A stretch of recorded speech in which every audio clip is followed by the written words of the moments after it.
Duo de vie, il est 21 heures, heure de Paris, hein, et veuillez nous excuser pour le retard. Vous savez, cette semaine, nous avons la session de Didasco. Donc, le temps de finir avec les étudiants, la formation, et de basculer sur TV et radio de vie. Donc, cette semaine, l'émission sur TV et radio de vie commencera. Les émissions commenceront, les émissions en direct débuteront à partir de 21 heures en tout cas, parce que, comme je vous l'ai dit, il faut finir la session de formation Didasco. Donc, on a commencé ce soir la session de formation et jusqu'au vendredi soir.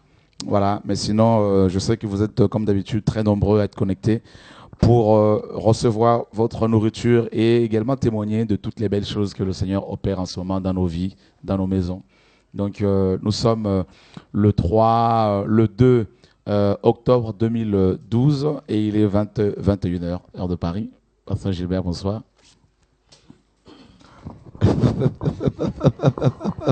Ouais, bonsoir, Choura. Alléluia. T'as pas de voix, mais c'est bien. J'aime que tu... Il y a eu beaucoup de résistance hier par rapport à la délivrance. Ouais, hier, c'était pas évident. Uh-huh. Mais Dieu a fait grâce après. Alléluia. La personne a été délivrée. Parce que je pense quand même que les frères et sœurs hier qui nous suivaient depuis chez eux devaient entendre des bruits bizarres. Ah oui, ce n'est que normal. Parce Voilà. que là où... Ça criait. Voilà. Là où il y a la présence de Dieu, les démons ne résistent pas. Alléluia. Ils se manifestent. Donc Dieu a fait hier. Je bénis Dieu par rapport à ça. Merci Seigneur. Le Seigneur est bon, mes amis. Amen, En tout cas, amen. Père, nous bénissons ton nom pour cette soirée. Merci pour ta présence et ton amour. Merci pour le témoignage de l'Esprit en nous. Que ton peuple soit fortifié, que ton peuple soit éclairé ce soir encore au nom de Yeshua. Nous te prions, Adonai Dieu. Amen. Gloire à Dieu, mes amis. Vous êtes vraiment nombreux à être, dans l'attente de la journée, de la nuit d'Action de grâce du 21 décembre prochain. Vous êtes très nombreux à nous contacter, n'est-ce pas, à manifester le désir de venir, et nous sommes beaucoup encouragés. Figure-toi, mon frère Gilbert, j'ai eu un appel cet après-midi d'une femme depuis l'Irlande. Depuis Irlande, et cette sœur me dit que toute sa famille, son mari, ses enfants, et tout le monde sera là, en tout cas, toute la famille, pour le 21 décembre. Tu te rends compte? Alors je lui ai demandé à ce qu'elle te contacte. Je pense qu'elle a dû t'appeler. Non, j'ai pas encore eu... En tout cas, je pense que ce soir elle est connectée. Donc voilà. Donc il y a des gens qui vont venir de l'Angleterre, de l'Irlande, d'Irlande, de la Suède, du Danemark, de la Hollande, d'Allemagne, de la Belgique, et du Madagascar, et du Canada, et en tout cas, et de la Martinique, de la Guadeloupe, bien évidemment. Et c'est incroyable. C'est incroyable. Enfin, c'est incroyable quand même, parce qu'on ne peut pas ne pas croire. Oui, je crois que Dieu va faire des grandes glorieux. choses. Amen. Voilà, mes amis, nous savons que vous avez beaucoup de témoignages, donc vous pouvez nous appeler. Ce soir, nous voulons, n'est-ce pas, présenter Yeshua dans Yeshua, le témoin fidèle. Voilà, donc parce qu'il est témoin, le témoin fidèle, donc il y a forcément des témoignages. Et mais bien avant que l'on passe au témoignage, nous voulons recevoir nos amis qui sont venus pour la formation Didasco. Donc voilà, bonsoir ma sœur Gisèle. Bonsoir. Voilà, ça commence déjà. Les gens sont en attente. Alors, bonsoir. Allô, bonsoir. Est-ce que vous pouvez vous déplacer, s'il vous plaît? Comme d'habitude, si vous nous appelez ce soir, s'il vous plaît, prenez le temps de vous éloigner de votre ordinateur afin de mieux vous entendre, bien bien sûr. Alors, bonsoir. Vous nous appelez depuis la Belgique? Alors, bonsoir. Je me suis déplacée. Je veux juste savoir pour le programme le 1er novembre, est-ce que ça tient toujours ou pas pour la journée de la femme? Bonne question. D'ailleurs, j'ai failli même oublier parce qu'on me l'a fait rappeler, on me l'a rappelé tout à l'heure. Donc, le 1er novembre, il y a une grande journée de la femme.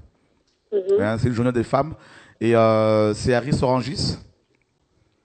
Et on vous donnera toutes les coordonnées. Hein. C'est à la salle que nous avons l'habitude de louer pour des veillées à Ris-Orangis. Donc, je pense que Christophe, qui est au niveau de la technique, va nous faire défiler, si possible, sur l'écran de TV de vie l'adresse.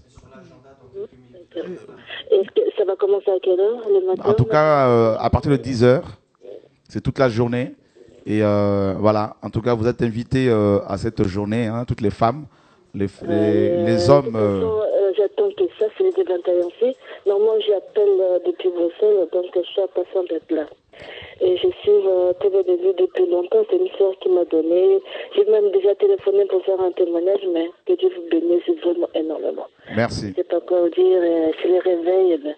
On sera là le premier aussi que le 21 décembre, toute la semaine, jusqu'à... On va laisser Dieu nous guider jusqu'à où on verra pas, je sais pas. Mais j'ai déjà pris les vacances, j'ai déjà tout réservé. Moi et mes enfants, on sera là. Que Dieu soit béni. Alors, avec joie, on vous attend. Merci, Seigneur. Merci. Je vais essayer de contacter un peu plus tard pour l'adresse pour le 1er novembre, 12 et décembre. Je crois que je vais venir avec des frères et des sœurs de Bruxelles. Il n'y a pas de problème. En tout cas, toutes les informations seront sur nos sites, hein, donc il n'y a pas de souci. Donc là, sur l'agenda de Radio de Vie, allez sur le site de Radio de Vie et voilà, sur l'agenda, vous avez toutes les informations.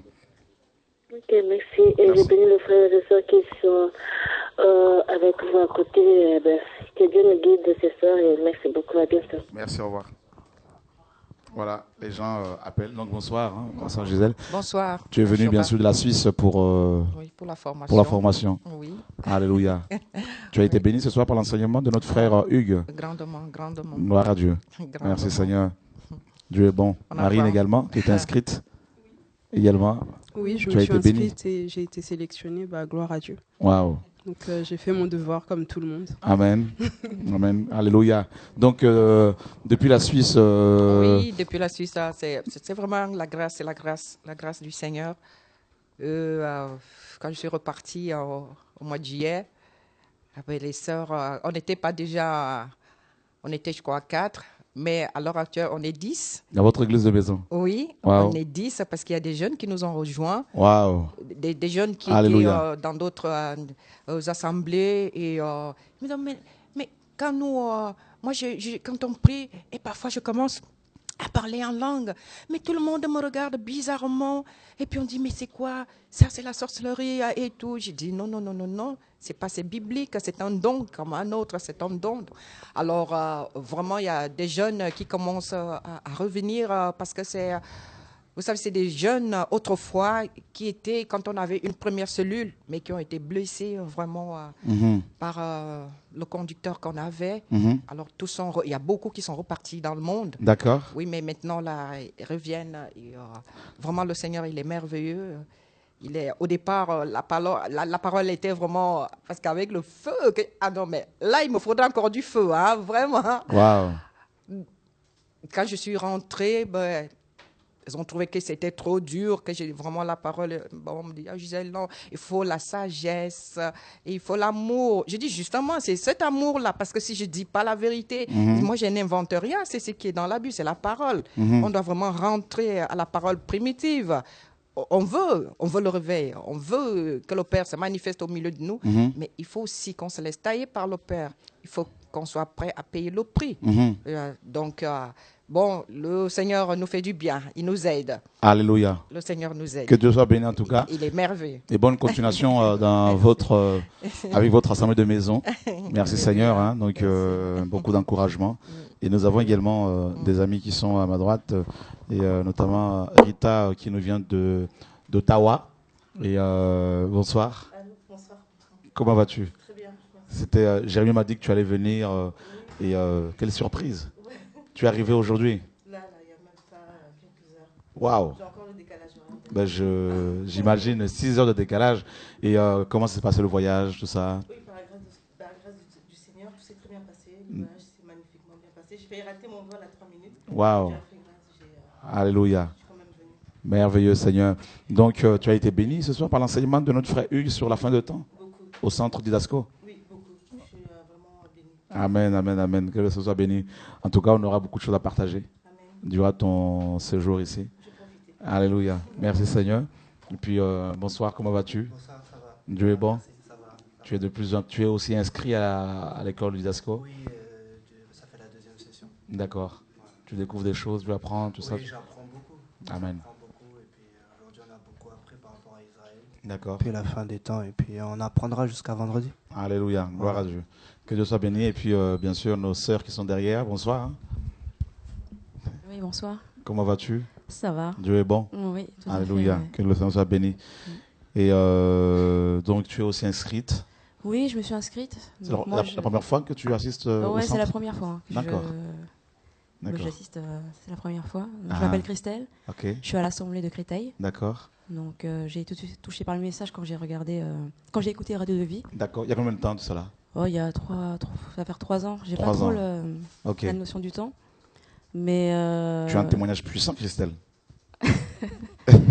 non, mais c'est. Le Seigneur t'a sorti de loin. Ouais. Amen. Ah oui, oui, oui. Oui. Tu veux nous en parler un peu ou comment? Bah, non, mais on verra plus tard. Alléluia. On verra Que Dieu plus soit tard. béni.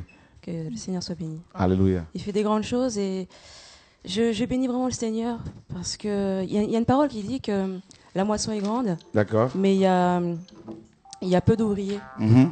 Et je crois que le Seigneur, il cherche vraiment des ouvriers. Mhm. Et c'est vrai que je me disais, mais c'est vrai que être chrétien, enfin moi je suis pas chrétien, je suis disciple, hein.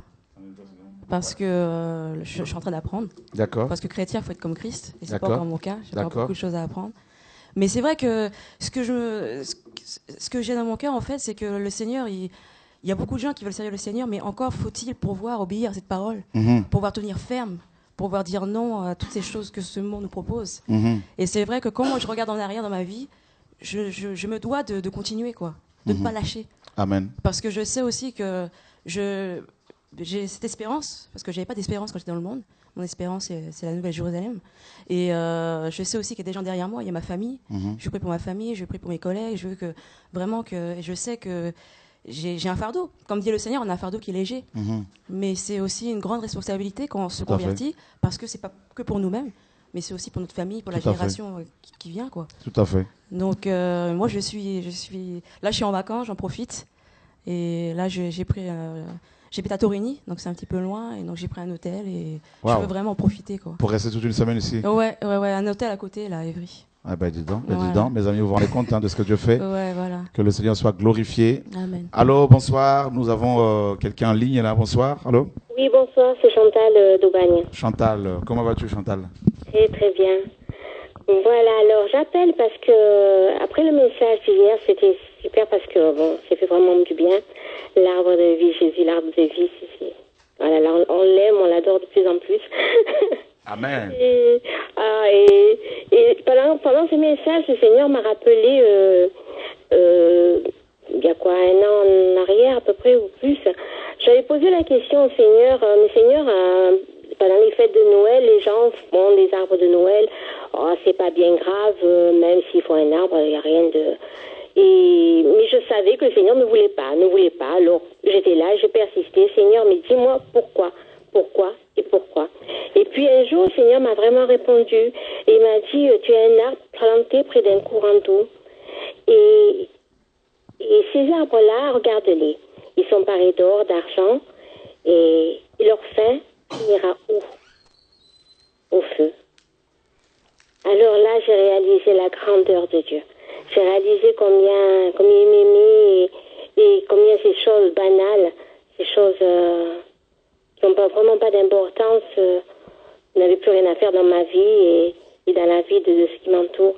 Alors vraiment, là, on approche de Noël et je sais que bon, nous, ça nous touche plus et c'est vrai, on s'en fiche de tout ça. Mais je sais qu'il y a des personnes qui sont encore attachées. Alors pour tous ceux qui sont attachés à ces fêtes de Noël, à ces arbres de Noël, voilà, le Seigneur nous parle dans des choses, dans le moindre détail, il suffit de demander, le Seigneur nous répond. Et ça, c'est magnifique. Notre Dieu parle, notre Dieu répond, il est là, il est fidèle. Amen. Voilà. Amen.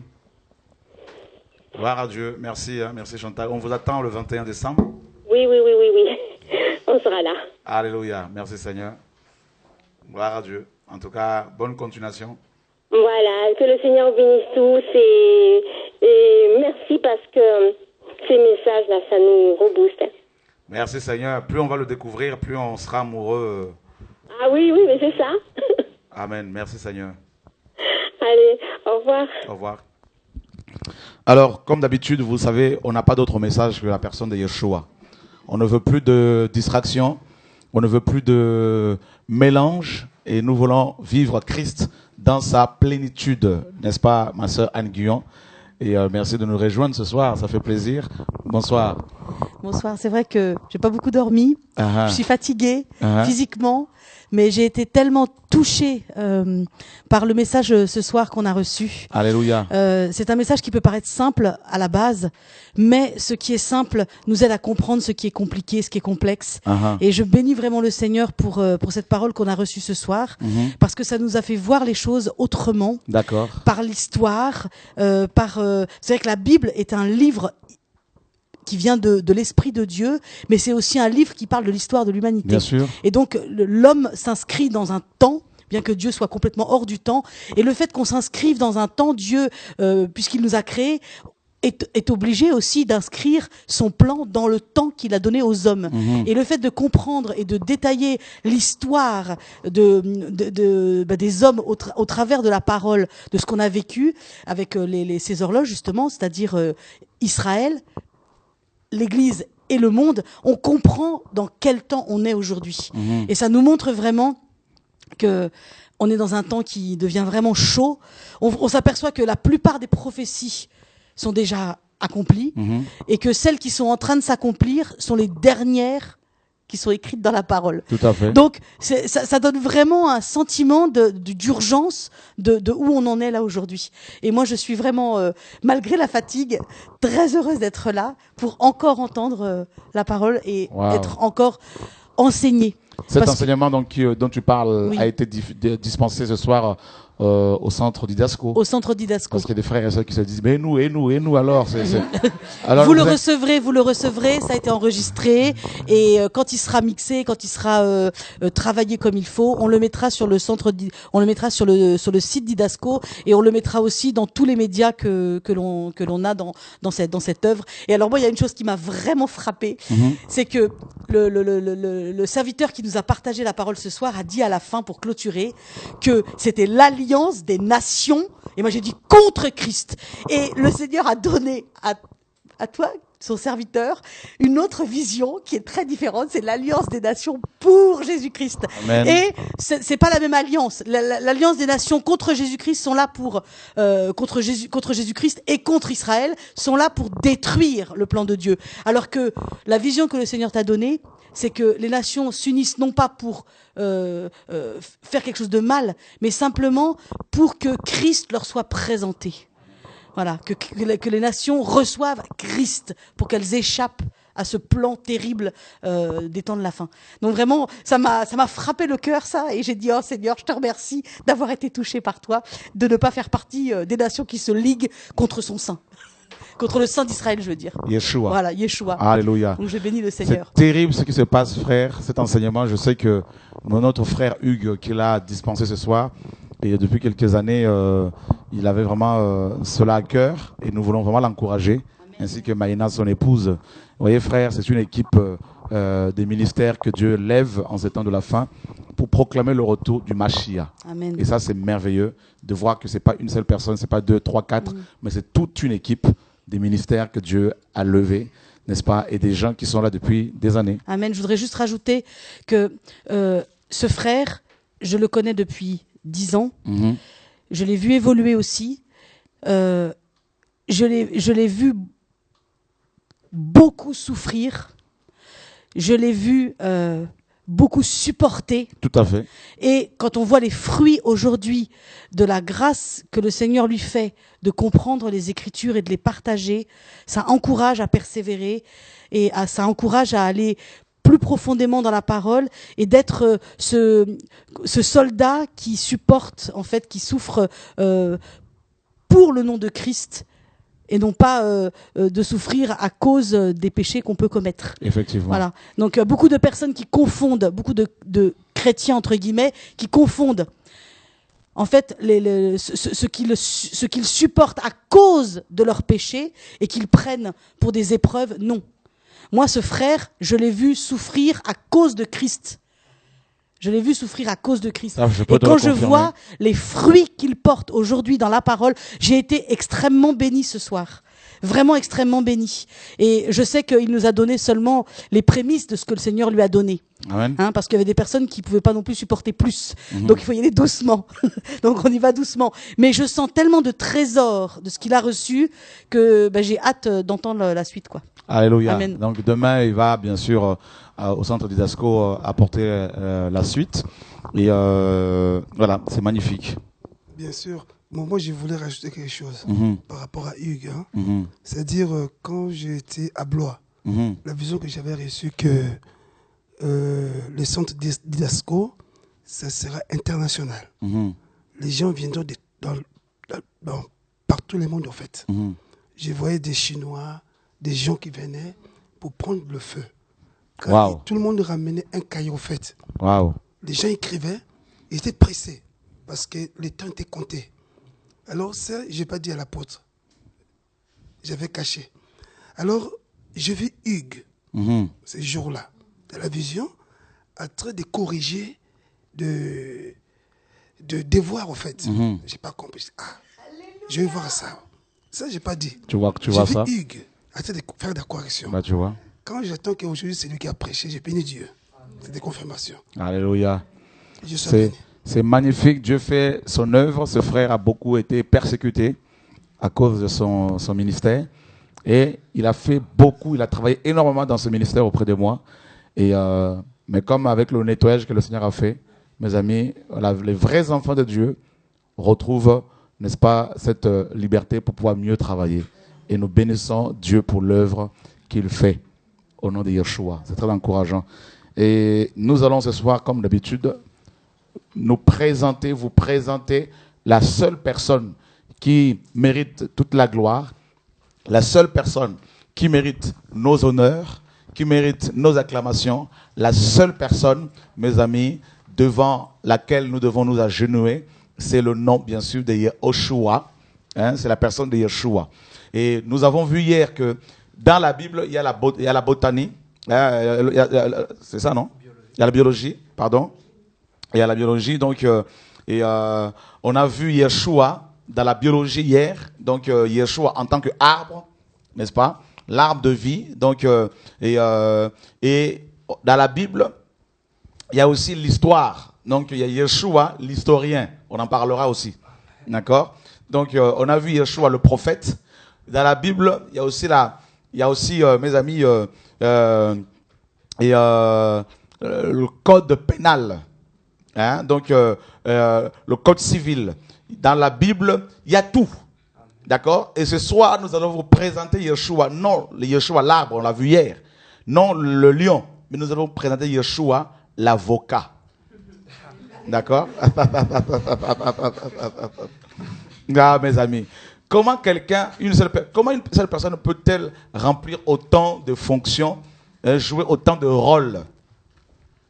Je vous ai dit que il y a tellement de choses à dire sur Jésus que Satan nous a trompés, nous a aveuglés, a réussi à aveugler la plupart des églises pour qu'elles se focalisent sur des enseignements totalement humanistes, des enseignements totalement diaboliques, basés sur l'argent. L'argent a remplacé Jésus dans les cœurs de beaucoup de pasteurs, dans les cœurs de beaucoup de chrétiens, dans la plupart des assemblées. Et c'est pour cela que la personne de Christ n'est plus présentée dans sa totalité, dans son intégralité.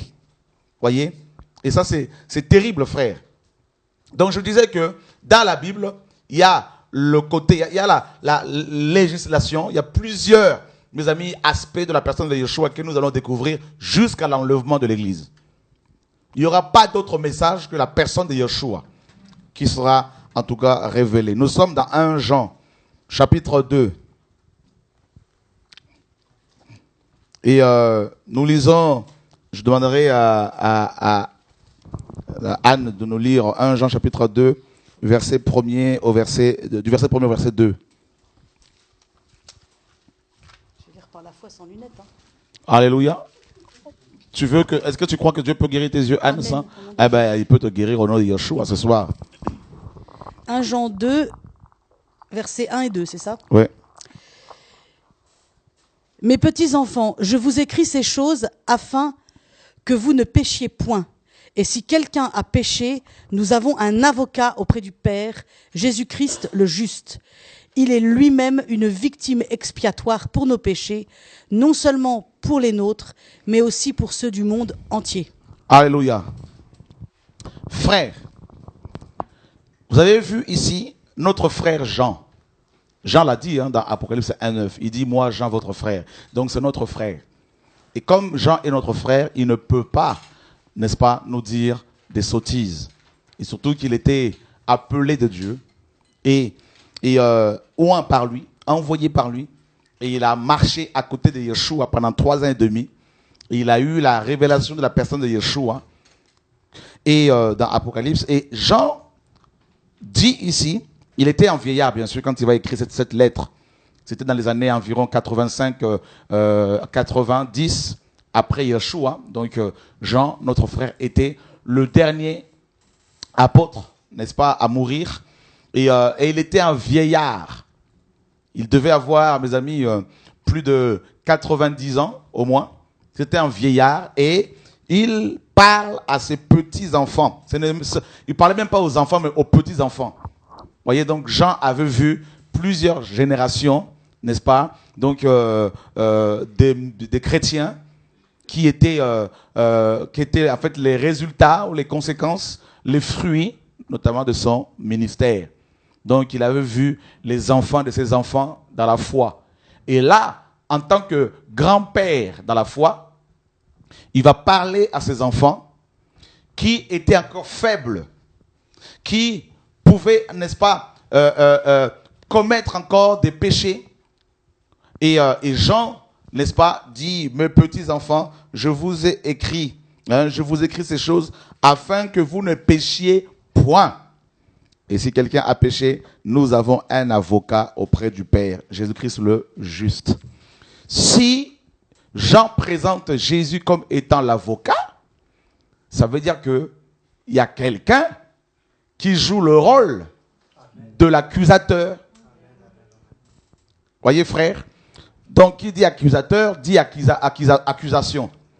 Et donc, il y a une, n'est-ce pas, dualité entre Yeshua l'avocat et Satan l'accusateur.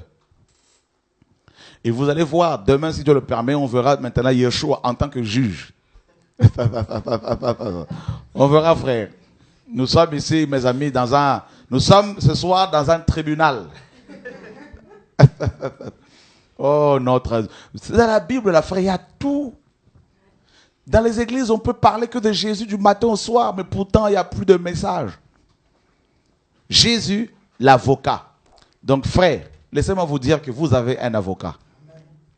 Il n'est pas seulement l'avocat qui nous défend devant, n'est-ce pas, Satan contre Satan, mais il nous défend également, même face à nos employeurs. Amen. Vous voyez, frère, c'est un avocat qui connaît toutes les lois. Parce que c'est lui qui les a faites. Les 613 commandements de la Torah, il les a par cœur. Parce qu'il est lui-même cette loi. Nous sommes, n'est-ce pas, parce qu'on ne peut pas parler de l'avocat de Christ en tant qu'avocat sans parler de l'accusateur, Satan, sans parler, bien sûr, mes amis, de la loi. Et sans parler des condamnés à mort. Donc, vous voyez, ça englobe tout ça. Et par-dessus tout ça, parler du tribunal et des sanctions, de la condamnation. Il y a beaucoup de choses qui rentrent en compte quand on parle de Yeshua en tant qu'avocat. Mes amis, quand on parle de l'avocat, Yeshua en tant qu'avocat, donc il y a les accusés, il y a l'accusateur ou les accusateurs, il y a les sanctions. Et allons voir un peu, mes amis, à cette fonction de Yeshua. Je l'aime beaucoup là aussi, là, parce que vraiment là c'est magnifique, frère. Et il y a tellement de gens qui sont condamnés. Nous sommes dans Psaume, chapitre 19, Anne. Si tu peux nous le lire, tout le chapitre là. Psaume 19.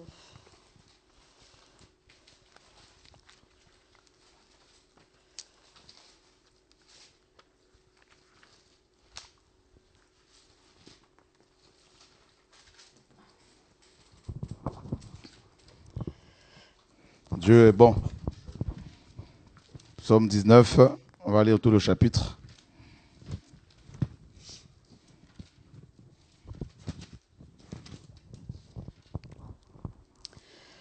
Les cieux racontent la gloire de Dieu et l'étendue manifeste l'œuvre de ses mains. Le jour en instruit un autre jour, la nuit en donne connaissance à une autre nuit. Ce n'est pas un langage, ce ne sont pas des paroles, dont le son ne soit point entendu. Leur retentissement parcourt toute la terre, leurs accents vont aux extrémités du monde, où il a dressé une tente pour le soleil, et le soleil, semblable à un époux qui sort de sa chambre, s'élance dans la carrière avec la joie d'un héros. Il se lève à une extrémité des cieux et achève sa course à l'autre extrémité. Rien ne se dérobe à sa chaleur. La loi de l'Éternel est parfaite, elle restaure l'âme. Le témoignage de l'Éternel est véritable, il rend sage l'ignorant. Les ordonnances de l'Éternel sont droites, elles réjouissent le cœur.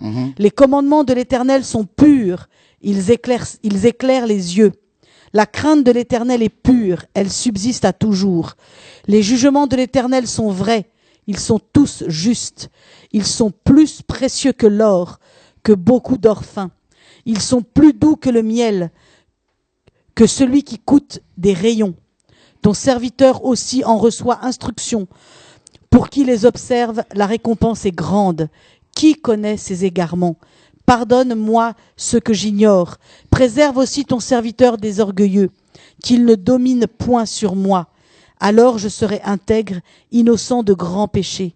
Reçois favorablement les paroles de ma bouche et les sentiments de mon cœur, ô Éternel, mon rocher et mon libérateur. Ok. Tu peux relire le verset 8 à 12, s'il te plaît, Anne? Le roi, la loi de l'Éternel est parfaite, elle restaure l'âme. Le témoignage de l'Éternel est véritable, il rend sage l'ignorant. Les ordonnances de l'Éternel sont droites, elles réjouissent le cœur. Les commandements de l'Éternel sont purs, ils éclairent les yeux. Et on va prendre également Ésaïe 33, 22.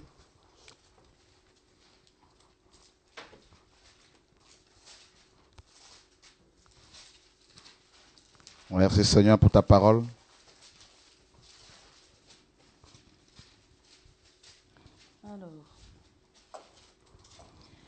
Ésaïe 33, 22. Car l'Éternel est notre juge, l'Éternel est notre libérateur, l'Éternel est notre roi, c'est lui qui nous sauve. Voyez mes amis, d'abord, je vous ai dit que quand on parle de Yeshua en tant que juge, en tant qu'avocat, donc on parle de loi. Donc un avocat, pour mieux défendre les accusés, il doit connaître bien sûr la législation, la loi, tout simplement de son pays. Et Yeshua a donné à Moïse sur le mont Sinaï 613 commandements qui constituent la loi de Dieu. La loi de Dieu. Et ces 613 commandements, mes amis, étaient divisés en 3 parties. La loi morale, donc les 10 paroles, tu ne tueras point, tu ne voleras point, tout ça, n'est-ce pas? Et deuxièmement, il y avait la loi cérémonielle, donc des lois relatives au culte. Et troisièmement, des lois, n'est-ce pas, sociales, la loi sociale ou civile. Ces 3 types de lois faisaient partie de la loi, n'est-ce pas, mosaïque, que Yeshua avait donné aux Hébreux. Et Yeshua, mes amis, connaît, en tant que juge, en tant que avocat, il connaît parfaitement la loi. Parfaitement. Et rappelez-vous bien que les 10 paroles, les 10 commandements régissent le monde, les nations. Même dans les nations où Dieu n'est pas connu, où Jésus n'est pas connu, prêché, si vous volez, on vous arrête. Si vous tuez, on vous arrête. Voyez? Donc, les 10 paroles. Dans les 10 paroles, il y a également la loi concernant le Shabbat, la loi qui met l'accent sur le repos. Et même dans les pays où les gens travaillent durement, constamment, où ils travaillent beaucoup, il y a quand même la notion du repos. Hein? Il y a ne serait-ce qu'un jour de repos par mois ou par semaine. Donc, les 10 paroles sont les fondements du monde. Malheureusement, beaucoup de nations commencent à les briser, n'est-ce pas, avec leurs lois totalement impies.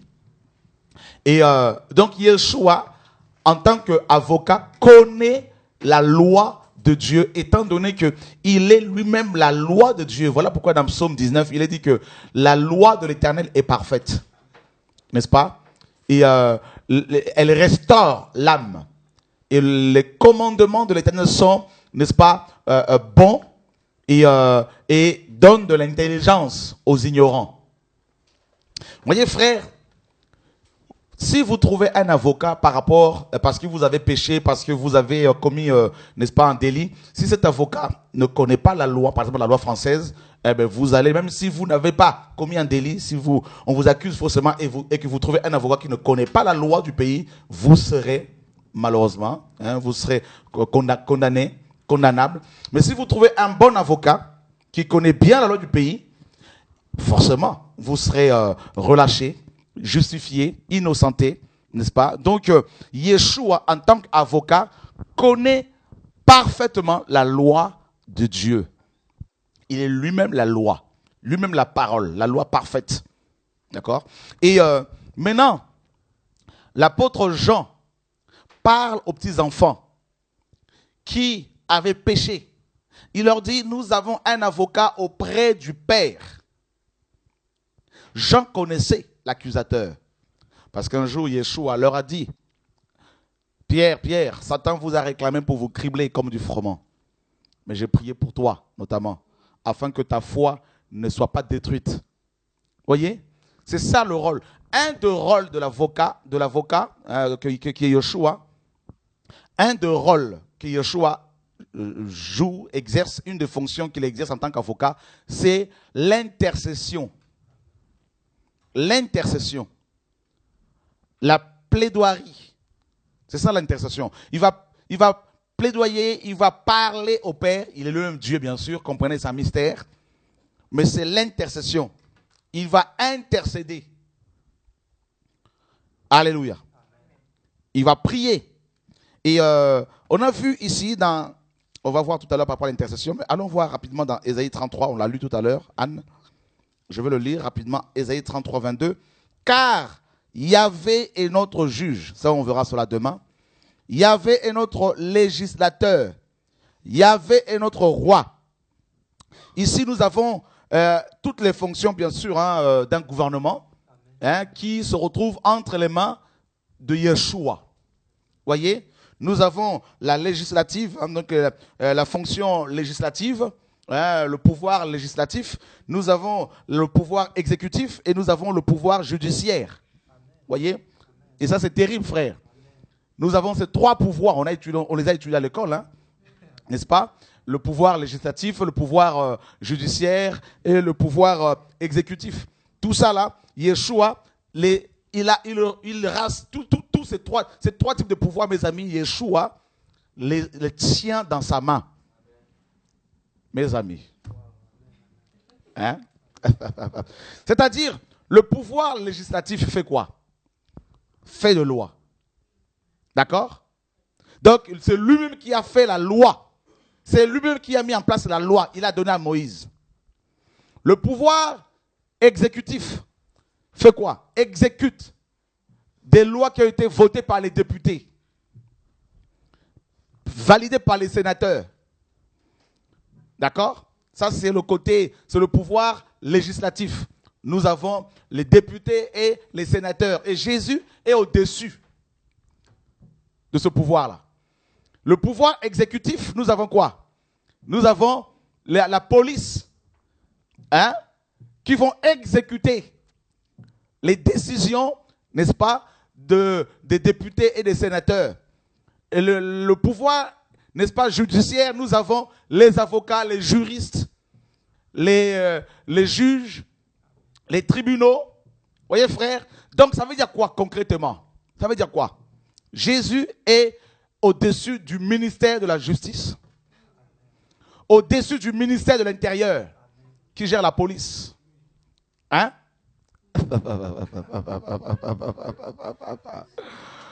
Jesus. Oh, qu'est-ce que je te kiffe, mon Dieu. Alléluia. Frère, il a fait lui-même la loi. Pouvoir législatif. Il exécute la loi. Et non, il est trop fort. Maintenant, Satan est mal barré.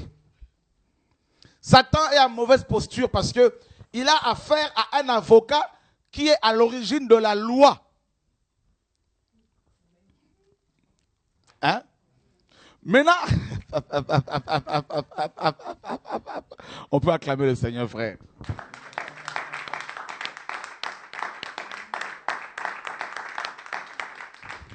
Bon, allons voir Jésus-Christ l'avocat.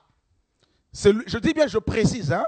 Vous allez comprendre pourquoi l'Esprit insiste sur ces choses, c'est-à-dire les trois pouvoirs, n'est-ce pas, gouvernementaux.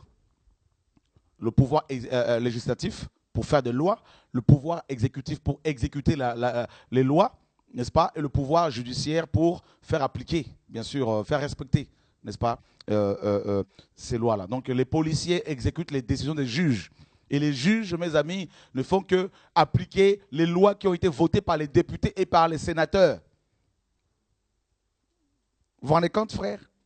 Et tout ça là, tout ce fonctionnement-là, ça vient de la Bible. C'est ce qu'on appelle la théocratie. Le gouvernement de Dieu. Oh non, mes amis. Pasteur Gilbert, là nous sommes dans quelque chose de terrible. Vous connaissez Jésus, on ne veut pas nous parler de Jésus. Présentez-nous Jésus. C'est ça le message, frère. Ça, ce sont les derniers rouleaux, Anne, que Dieu m'a donnés pour préparer l'église à l'enlèvement. Bah oui, mes amis, Christophe, c'est merveilleux. Les gens vont découvrir Jésus bien comme il faut là. Et moi, et vous, et tous ensemble, nous allons le découvrir. Frère, il est l'avocat. Comme Jean l'a dit. Vous avez vu, non? Donc l'avocat, il est lui-même celui qui a fait la loi. Il est lui-même celui qui applique la loi, qui l'a fait respecter. Il est trop fort. Allons voir dans Jean chapitre 8. Nous allons vous présenter l'avocat. Yeshua l'avocat. Allons voir ça. Il connaît la loi. Maintenant, Satan, comme Satan sait que c'est Yeshua qui a mis en place la loi, alors il va chercher à l'utiliser contre les enfants de Dieu, contre Dieu lui-même.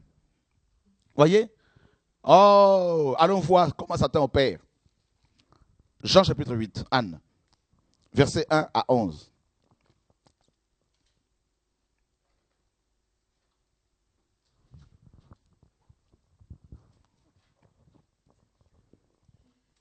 Jean chapitre 8, versets 1 à 11. Jésus se rendit à la montagne des Oliviers. Oh, mon Dieu. Mais dès le matin, il alla de nouveau dans le temple. Et tout le peuple vint à lui. Oh. S'étant assis, il les enseignait. Alors les scribes et les pharisiens amenèrent une femme surprise en adultère. Ok. Alléluia. On peut acclamer le Seigneur, frère.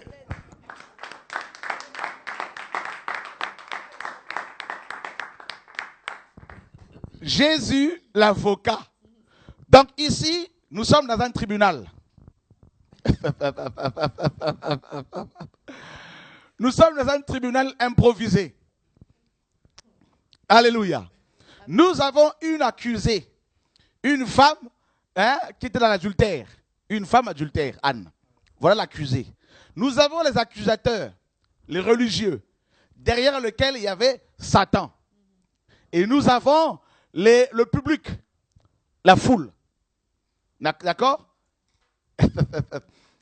Les jurés. Et nous avons, et bien sûr, l'avocat, Jésus. Et nous avons le code pénal, le code civil, la loi de Moïse. Alléluia. Maintenant, nous pouvons assister à ce procès.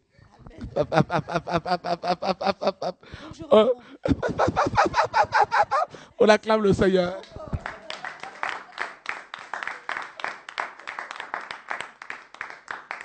C'est vrai que vu comme ça prend une toute autre dimension.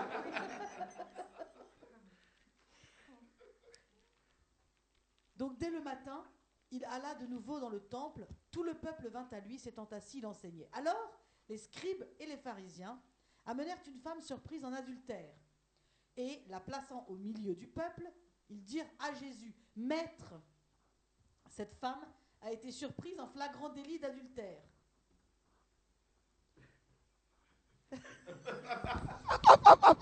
Maître.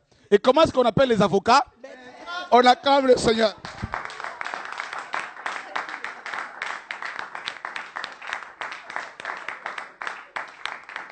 On dit maître et on lit l'acte d'accusation. Oh Seigneur. Tout est dans la Bible. Moïse, dans la loi, nous a ordonné de lapider de telles femmes. Et toi, que dis-tu?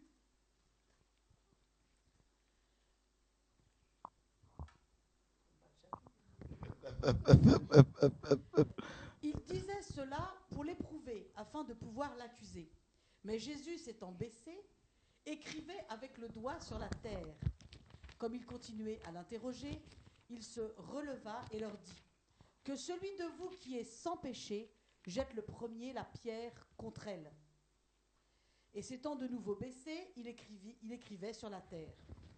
Quand ils entendirent cela, accusés par leur conscience, ils se retirèrent un à un, depuis les plus âgés jusqu'au dernier. Et Jésus resta seul avec la femme qui était au milieu.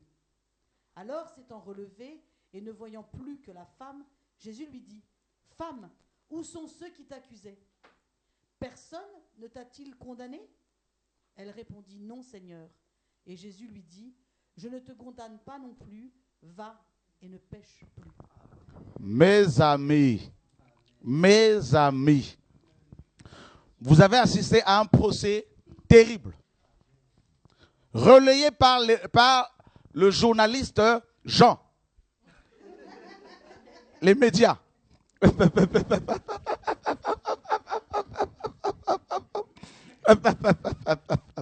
Et vous osez dire que la Bible n'est pas d'actualité?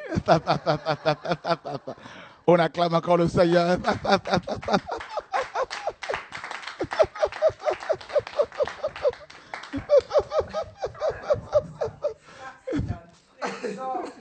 Un trésor inépuisable. Hein? Tout ça là, mes amis, j'ai jamais vu les choses comme ça. Je suis en train d'être enseigné au même moment que vous parle son excellence le Saint-Esprit. Et c'est magnifique. Frère, non, il faut que vous croyiez en Dieu. Mes amis, vous avez vu ici? Regardez ce que Moïse a dit. Hein? La loi qui a été mise en place par les députés, les sénateurs, c'est-à-dire Yeshua lui-même. Nous sommes dans Lévitique, chapitre 20. Marine, le verset 10, chapitre 20, verset 10. Si quelqu'un l'a trouvé, peut nous le lire. Chapitre 20, verset 10. Quant à l'homme qui aura commis adultère avec la femme d'un autre, parce qu'il a commis adultère avec la femme de son prochain, on fera mourir de mort l'homme et la femme adultère. Vous voyez ici, si un homme commet un adultère avec une femme mariée, s'il commet un adultère avec la femme de son prochain, l'homme et la femme adultères seront punis de mort. Donc, nous avons une information sur l'accusé, parce que pour pouvoir comprendre le déroulement de ce procès, nous devons avoir toutes les informations nécessaires concernant l'accusé et les accusateurs et l'avocat, bien sûr. Et s'il y a une scène de crime, il faut également faire toutes les enquêtes, n'est-ce pas? Prélever l'ADN s'il le faut. La totale, quoi. Mes amis, on nous dit que une femme mariée qui couche avec si une femme mariée couchait avec un homme, qu'il soit marié ou pas, cet homme, cette femme et l'homme en question devaient être lapidés. Or, on a une information concernant l'accusé, ça veut dire que cette femme de Jean 8 était mariée. Voilà. Et nous avons une autre information. On nous dit que ce sont les deux, n'est-ce pas, qui devaient être lapidés, l'homme et la femme. Or, les pharisiens et les scribes, qui étaient machos, ont laissé filer l'homme.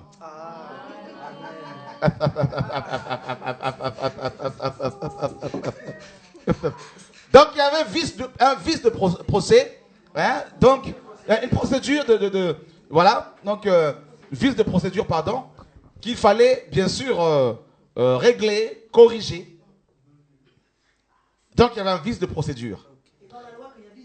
Et dans la loi, quand il y a un vice de procédure, ben, le procès, l'accusation tombe, bien sûr, est annulée. Amen. Voilà, nous sommes ici en présence de l'avocat des avocats, Yeshua, qui connaît parfaitement la loi. Il y a des écailles qui viennent de tomber. Mes amis, la Bible est un trésor. La parole de Dieu est un trésor. Je sais que chez vous, Dieu vous parle à ce moment même. Donc ici, il y a eu, dans Jean 8, il y a eu un vice de procédure. Il y a eu, mes amis, du machisme qui était rentré en jeu. Il y a eu de la protection de l'accusé masculin, l'homme. Et on a attrapé seulement la femme, n'est-ce pas? Rappelez-vous bien que nous sommes ici dans une société où les femmes n'étaient pas du tout considérées. Surtout à cette époque. Et on attrape seulement la femme, l'homme s'est enfui, et on amène la femme devant l'avocat, Yeshua, et on lui dit, Moïse a dit qu'une telle femme doit être lapidée, mais Moïse avait dit c'est l'homme et la femme. Amen. Amen. Ils ont déformé la loi.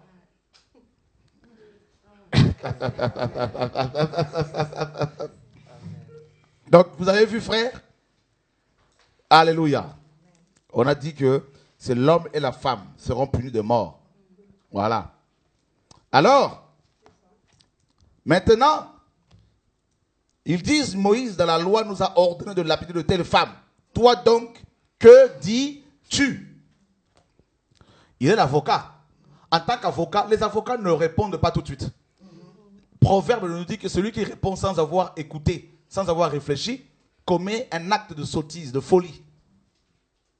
Donc un bon avocat, quand on lui présente, n'est-ce pas, une affaire, une accusation, et qu'on lui rappelle également les lois qui condamnent l'accusé, la personne qui a été surprise en flagrant délit, eh bien l'avocat doit maintenant garder le silence, réfléchir. Et là, Jésus était en train de réfléchir sur Moïse. Sur Lévitique 20:10. La Bible nous dit que ce verset, il a commencé à écrire. Je suis convaincu qu'il était en train de dire où est l'homme. On peut acclamer la parole de Dieu, frère. Vous savez pourquoi Jésus était certainement en train d'écrire où est l'homme? Forcément, il demandait l'homme parce que la loi dit c'est les deux. Parce que nous ne savons pas si cette femme était violée. Bah oui. Il y a eu vice de procédure. Donc, on ne peut pas. Maintenant, l'avocat écrit, Pasteur Gilbert, et en plus, on voulait les prouver. Voilà l'accusation, voilà Satan.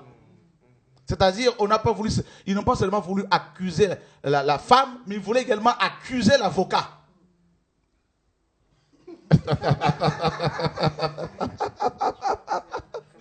Hein? Ben c'est ça. C'est ça Satan. Ben, pose la question devant tout le monde parce qu'on n'a pas entendu. Oui, je demandais comment on peut accuser un avocat. Ben c'est ça Satan. Il est tellement, je sais pas, voilà. Il est tellement Satan, tellement diabolique. Alors, comme il continuait à l'interroger, vous voyez le procès, hein, les interrogations, tout ça, les interrogatoires, on a continué à l'interroger, il se releva et leur dit que celui de vous qui est sans péché jette le premier la pierre contre elle. Là, nous sommes dans un procès particulier. Il est question de la moralité. Parce que la loi a dit que tous sont péchés. Nous sommes dans un tribunal rempli de pécheurs. Amen. Qui accusent leurs collègues pécheurs. Allons voir la législation. Romains chapitre 3. Verset 23. Quelqu'un va pouvoir nous faire la lecture ce soir, Anne. Oh, que Yeshua soit glorifié, frère. Nous voulons vous présenter Yeshua autrement. Ouais, ça, on peut le dire de tête. Tous ont péché et sont privés de la gloire de Dieu. Romains 5, 14. Parce qu'on ne peut pas accuser quelqu'un sans 2 témoins. Donc il faut au moins 2 versets. Pour pouvoir accuser tous les accusateurs de cette femme. On lui donne le micro à Christelle. Alors, Romains 5, 14. Cependant, la mort a régné depuis Adam jusqu'à Moïse, même sur ceux qui n'avaient pas péché, par une transgression semblable à celle d'Adam, lequel est la figure de celui qui devait venir. On continue. Mais il n'en est pas du don gratuit, comme de l'offense, car si par l'offense d'un seul, il en est beaucoup qui sont morts, à plus forte raison, la grâce de Dieu et le don de la grâce venant d'un seul homme, Jésus-Christ, ont-ils été abondamment répandus sur beaucoup. Alléluia. Amen. Verset 12. Romains 5, verset 12. C'est pourquoi, comme par un seul homme, le péché est entré dans le monde, et par le péché la mort, et qu'ainsi la mort s'est étendue sur tous les hommes, parce que tous ont péché. Voilà. L'avocat, je vous ai dit qu'un avocat doit connaître, mes amis, le code civil. Il doit être un bon juriste. D'accord? Et Yeshua est celui qui était, il est celui qui était, celui qui est et celui qui vient. Il est celui qui connaît la loi parce qu'il illume la loi de Dieu. Maintenant, Yeshua, quand il écrivait comme ça, d'abord, il écrivait, donc il a dû demander aux pharisiens, aux accusateurs de cette femme, où est l'homme? Parce que vous parlez de Moïse, que Moïse a dit qu'il faut l'appeler telle femme. Mais Moïse a dit qu'il faut l'appeler les deux. Ok, donc là, il y a vice de procédure. Maintenant, Moïse a dit également que tous ont péché. Il a dû écrire ça par terre. Donc, vous qui accusez cette femme, vous êtes également des pécheurs. Alors, il y en a qui ont dû dire certainement, mais moi, je n'ai jamais péché. Je n'ai jamais péché. Eh bien, Yeshua a dû rappeler à leur conscience, parce que l'esprit a travaillé à leur conscience. Parce que quand la Bible dit que accusés par leur conscience, mes amis, ça veut dire quoi? Ça veut dire que Yeshua, en tant qu'esprit, parlait à leur conscience. Amen. Donc, il est l'avocat qui peut rentrer dans ta conscience pour parler à ton esprit pendant que ta chair ne voit que du feu. Ah oui, c'est un avocat terrible. Et là, en tant que Dieu, Yeshua leur disait, bon, vous dites que vous n'avez jamais péché, d'accord, mais tous les enfants qui naissent, tous les bébés, dès la conception, ils sont pécheurs. À cause d'Adam. Parce qu'ils ont la semence d'Adam. Parce que le sang d'Adam coule dans leurs veines. Et là, ils ne peuvent qu'acquiescer et effectivement reconnaître qu'ils étaient tous condamnables. La Bible nous dit, frère, quand ils entendirent cela, accusés par leur conscience,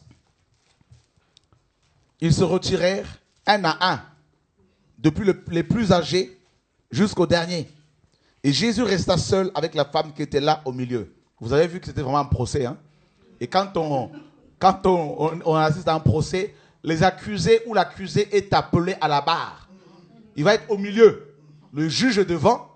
Les accusés, les accusateurs sont soit à gauche ou à droite, ou derrière. Et l'accusé doit maintenant se justifier, se défendre.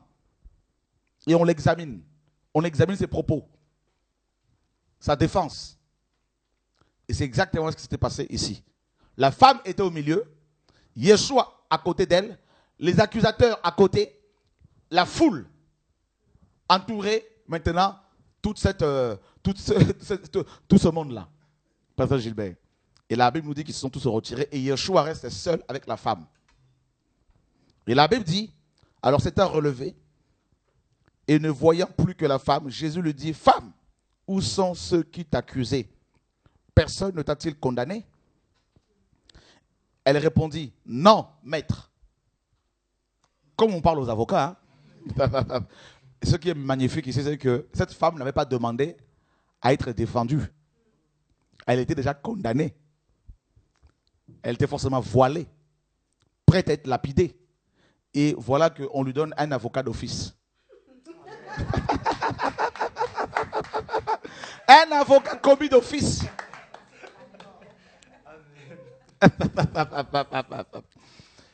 Un avocat qui ne demande pas les frais d'honoraires.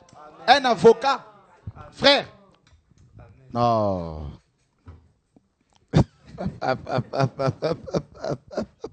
Là, nous sommes que dans un seul chapitre. Hein. On n'a même pas fini tout le chapitre pour parler de Yeshua en tant qu'avocat. Maintenant, si nous allons sous la loi, dans les psaumes et dans tout le Nouveau Testament, une soirée n'est pas suffisante. On donne à cette femme un avocat, mes amis, qui n'a rien demandé et qui était là tranquille, en train d'écrire par terre pendant qu'on l'accusait. Et une seule parole, il a dit une seule parole. Qui de vous n'a jamais péché? Frère, s'il posait cette question à tous nos juges d'aujourd'hui,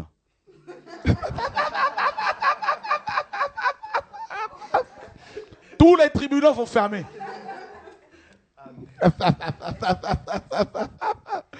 Oh mon Dieu. Quelle claque. Et l'avocat lui dit, je ne te condamne pas non plus. Là, il est rentré dans la fonction de juge que nous verrons demain. Va et ne pêche plus. Frère, ici ce n'est pas l'avocat qui parle, c'est le juge. Parce que l'avocat, lui, défend. Il avance ses arguments pour défendre son client.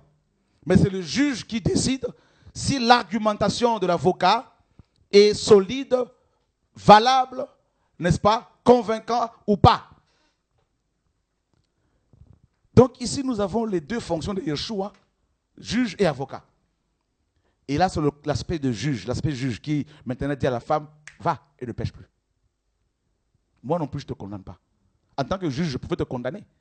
Mais mon amour est tel que mon sang a coulé sur la croix. Alors, va et ne pêche plus. Mes amis,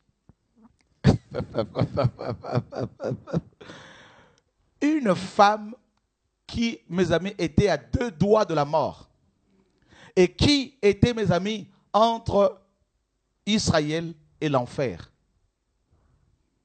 Entre la vie et l'enfer, le lac de feu. Une femme dont aucun avocat ne voulait défendre. Aucun avocat ne voulait prendre sa défense parce que, mes amis, donnez-moi le nom de cet avocat qui aurait pu, mes amis, se lever devant Moïse et dire, Moïse, là il y a vice de procédure. Ce n'est que Yeshua, le Dieu de gloire, l'avocat par excellence. Waouh! Mes amis, ici nous avons une accusation qui venait de religieux qui se servaient de la parole de Dieu pour condamner les gens, qui utilisaient Moïse à leur profit. C'est terrible. Mes amis. Donc dans la Bible, il y a aussi, mes amis, le pouvoir législatif, judiciaire, exécutif, mais c'est dans la Bible. La législation, c'est dans la Bible. Vous savez, je vais vous dire des choses. Pour que l'agneau de Dieu, parce que quand on parle de l'avocat, là, c'est l'agneau. C'est le souverain sacrificateur. C'est le sacrifice. Vous voyez? De Yeshua. Est-ce que vous savez que Yeshua, pour être condamné, pour que son sacrifice soit acceptable, Yeshua a dû être examiné par 2 législations. La première était la législation romaine. Pilate l'a examiné. Et il dira, cet homme est juste. Sa femme, la femme de Pilate, dira à son mari, ne touchez pas cet homme, ne touchez pas à cet homme parce que j'ai souffert cette nuit en songe. Il est juste. Et la deuxième législation, c'était la législation juive, le Sanhédrin. Yeshua a été examiné par les deux souverains sacrificateurs, Anne et, n'est-ce pas, Caïphe. Et on n'a pas trouvé de tâche sur lui. Et tout le monde a validé qu'il était juste. Donc, son sacrifice était désormais acceptable. Voilà pourquoi il a été sacrifié. C'est terrible, parce que l'agneau pascal devait être sans défaut. Il fallait qu'il soit examiné par les souverains sacrificateurs de l'époque. Il y en avait plusieurs. Ben oui. Pour être avocat, il fallait qu'il soit sans péché. Parce qu'un avocat ne peut pas défendre un accusé si lui-même était un pécheur. Ben oui. Un juge ne peut pas condamner quelqu'un si lui-même est un pécheur. Ben oui. Donc, Yeshua, en tant qu'avocat, il est sans défaut. Ben oui, regardez ce que 1 Jean nous dit là-bas. Ben oui, mes amis, je crois que Dieu nous parle ce soir, n'est-ce pas? Amen. Qui reçoit quelque chose de l'enseignement? Alléluia. 1 Jean 2, 1 à 2. Quelqu'un peut nous le lire là?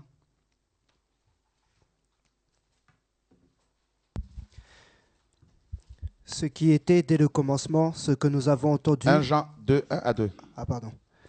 1 Jean 2, 1 à 2. Mes petits enfants, je vous ai écrit ces choses afin que vous ne péchiez point. Si quelqu'un a péché, nous avons un avocat auprès du Père, Jésus-Christ le juste.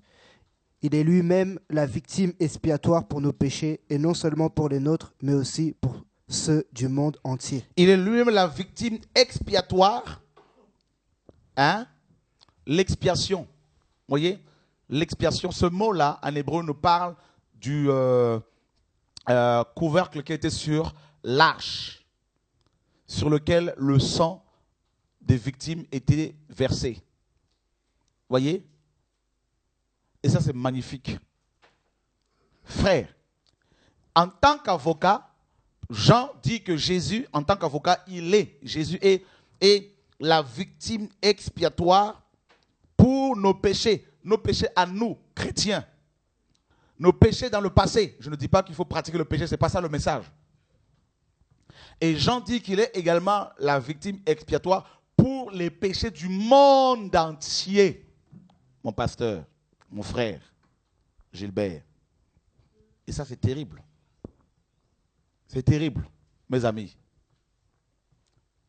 À part le blasphème contre le Saint-Esprit, tous les autres péchés peuvent être pardonnés, effacés, à condition que les pécheurs se repentent véritablement et ne pratiquent plus ce péché. Parce qu'en se repentant, on reçoit la vie, on reçoit le pardon de ses péchés et la force nécessaire pour mener une vie sanctifiée. Et regardez les qualités de l'avocat, de Yeshua en tant qu'avocat. Parce qu'il faut des qualités. Un avocat qui a, mes amis, un passif, même en France, un avocat qui a un passé, n'est-ce pas, lourd, ne peut pas plus être accepté au barreau de Paris, s'il plaide à Paris. Vous savez, pour être admis en France en tant qu'avocat, pour être accepté en tant qu'avocat au barreau de Paris, on va mener une enquête. On mène des enquêtes sur les gens. Si vous avez un casier judiciaire, vous ne pouvez pas plaider pour les autres. Donc il faut être irréprochable sur le plan moral. Oh, même la loi humaine, mes amis, nous parle de la manière dont Dieu agit, des exigences de la justice divine. Donc un bon avocat doit avoir, n'est-ce pas, tout avocat doit avoir, mes amis, une bonne moralité. Et maintenant, allons voir les caractéristiques de Yeshua en tant qu'avocat. Moi, j'ai un avocat, c'est Jésus. Ça veut dire que vous pouvez m'accuser matin, midi, soir. Vous allez vous fatiguer.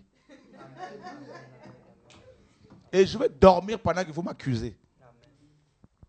Oh, il est sorcier. Amen. Oh, il est magicien. Amen. Oh, il a 5 villas. Amen. Oh, il a 10 000 maisons. Amen. Oh, il a engrossé une femme. Frère, je dis Amen, pourquoi? Ce n'est pas parce que je vais le faire. Jamais. Mais je dis, mon avocat est là. Donc, ça ne sert à rien de vouloir se justifier. Non, je n'ai pas fait ça. Parce que si, je prends un exemple, mon ami, mon frère, toi qui me suis ce soir.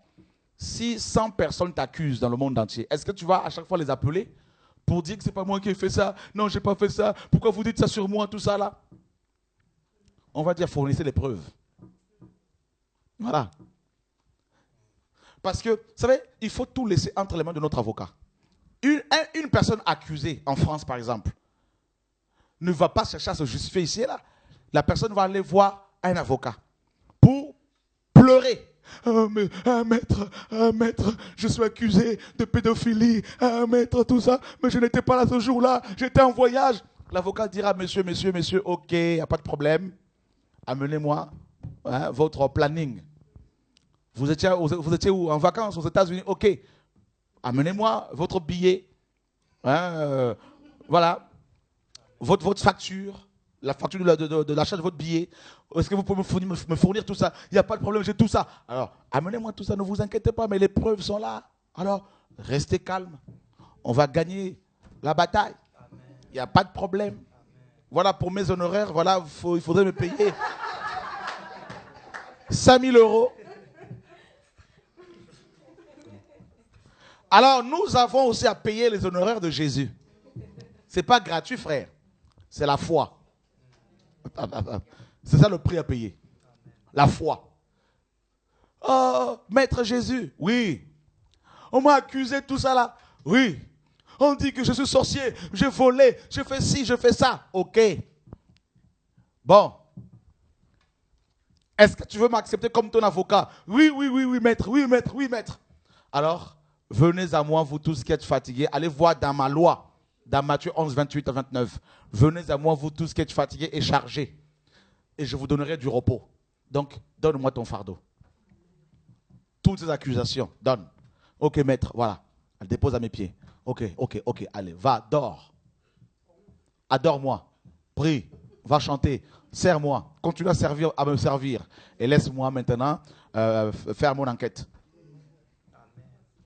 Mais en fait, il va même te dire qu'avant que le monde ne soit créé, mon enquête était déjà faite.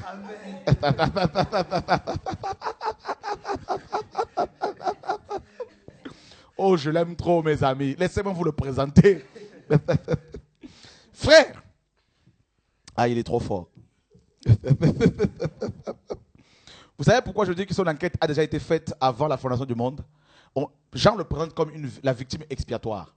En fait, le même Jean nous dit dans Apocalypse 13:8 que l'agneau de Dieu, en tant que victime expiatoire, a été immolé dès la fondation du monde. C'est-à-dire avant même que nous ne soyons formés, créés, et que nous ne tombions dans le péché.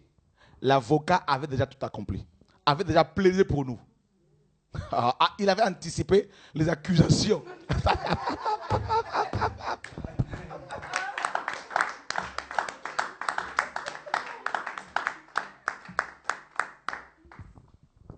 C'est trop fort, n'est-ce pas? Le Saint-Esprit est glorieux. Il a anticipé, il avait déjà anticipé. Le procès. Le procès. Bien sûr. C'est trop fort, ça. Alors, il y a 2 types d'accusateurs. Nous avons d'abord les hommes. On va voir les caractéristiques, ne vous inquiétez pas. Il y a 2 types d'accusateurs qui nous accusent. Il y a les hommes, les sorciers, les religieux, nos amis, nos proches. N'est-ce pas? Et ça, c'est le premier type. Le deuxième type d'accusateur, c'est Satan et les démons. Donc, dans Jean 8, nous avons d'abord vu les hommes qui accusent. Et on verra ensuite, quelque part, comment Satan accuse. On va finir par là. Mais d'abord, allons voir les caractéristiques de notre avocat. 1 Jean 1.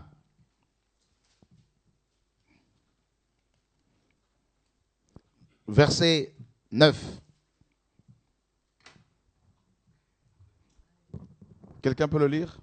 Si nous confessons nos péchés, Il est fidèle et juste pour nous les pardonner et pour nous purifier de toute iniquité. Voilà les qualités qui sont, n'est-ce pas, requises, les qualités que l'on demande aux avocats. Même dans, n'est-ce pas, la loi des hommes. La fidélité et la justice. D'accord? C'est pour cela qu'on parle du ministère de la justice. D'accord? Le garde, le ministre de la justice et le garde-sceau. C'est terrible. Donc, l'avocat qui est Jésus est juste et fidèle. Ça veut dire quoi? Ça veut dire que quand on vous accuse faussement, ne vous inquiétez pas. En tant qu'avocat, Jésus, même si ça prend du temps, finira par vous justifier. Oh non, j'ai vu cela, frère. J'ai vu des gens que j'ai formés m'accuser de toutes sortes de choses, me coller toutes sortes d'épithètes. Gourou, faux prophète, magicien, antichrist, voleur, tout ce que vous voulez, quétocentrisme, les choristes et tout ça là. Comme quand John Wesley, Dieu l'a appelé, on commence à dire que ce sont des méthodistes. Ce n'est pas nouveau. Les accusateurs sont nombreux.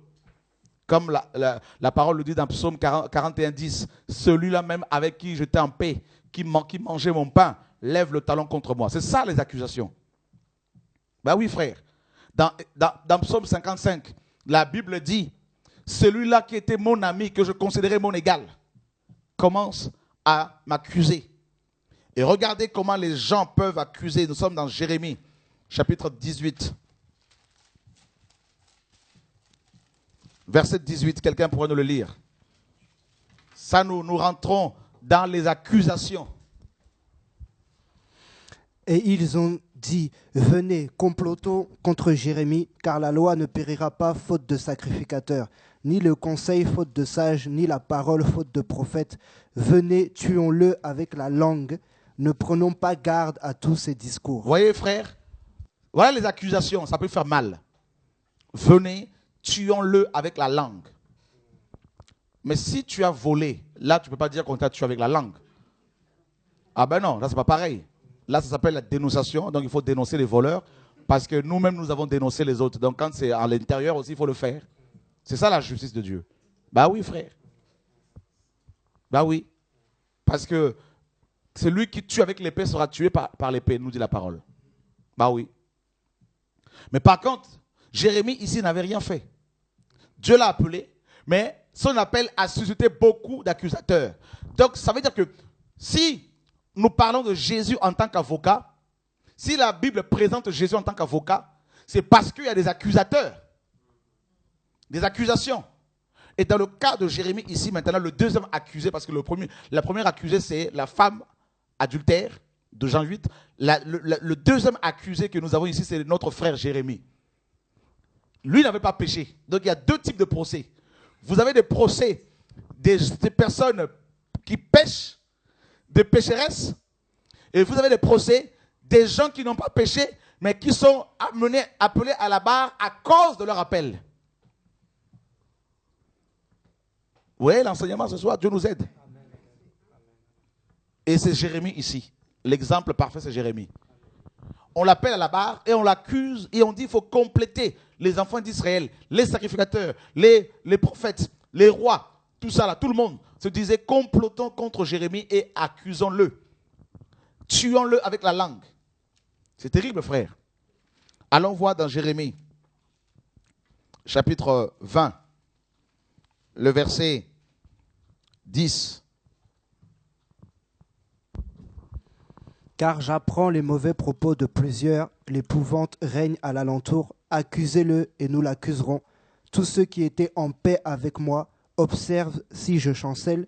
Peut-être se laissera-t-il surprendre et nous serons maîtres de lui. Nous tirerons vengeance de lui. Voyez, frère, les gens veulent se venger. Des gens qui étaient en paix avec toi peuvent se lever un jour pour pouvoir c'est-à-dire, ils vont t'observer maintenant si tu vas tomber ou pas. Frère, depuis 9 ans, il y a des gens qui nous ont quittés et ils sont toujours en train de tourner autour de nous. Ils attendent toujours quand est-ce que ça va tomber. Ça ne tombera jamais. Oh non. Frère, c'est terrible, hein? Oh non, il n'y a plus rien. Tout le monde est parti. Frère, regardez, Jésus est là. Tout le monde va partir où? La confusion. On peut pas acclamer le Seigneur, frère.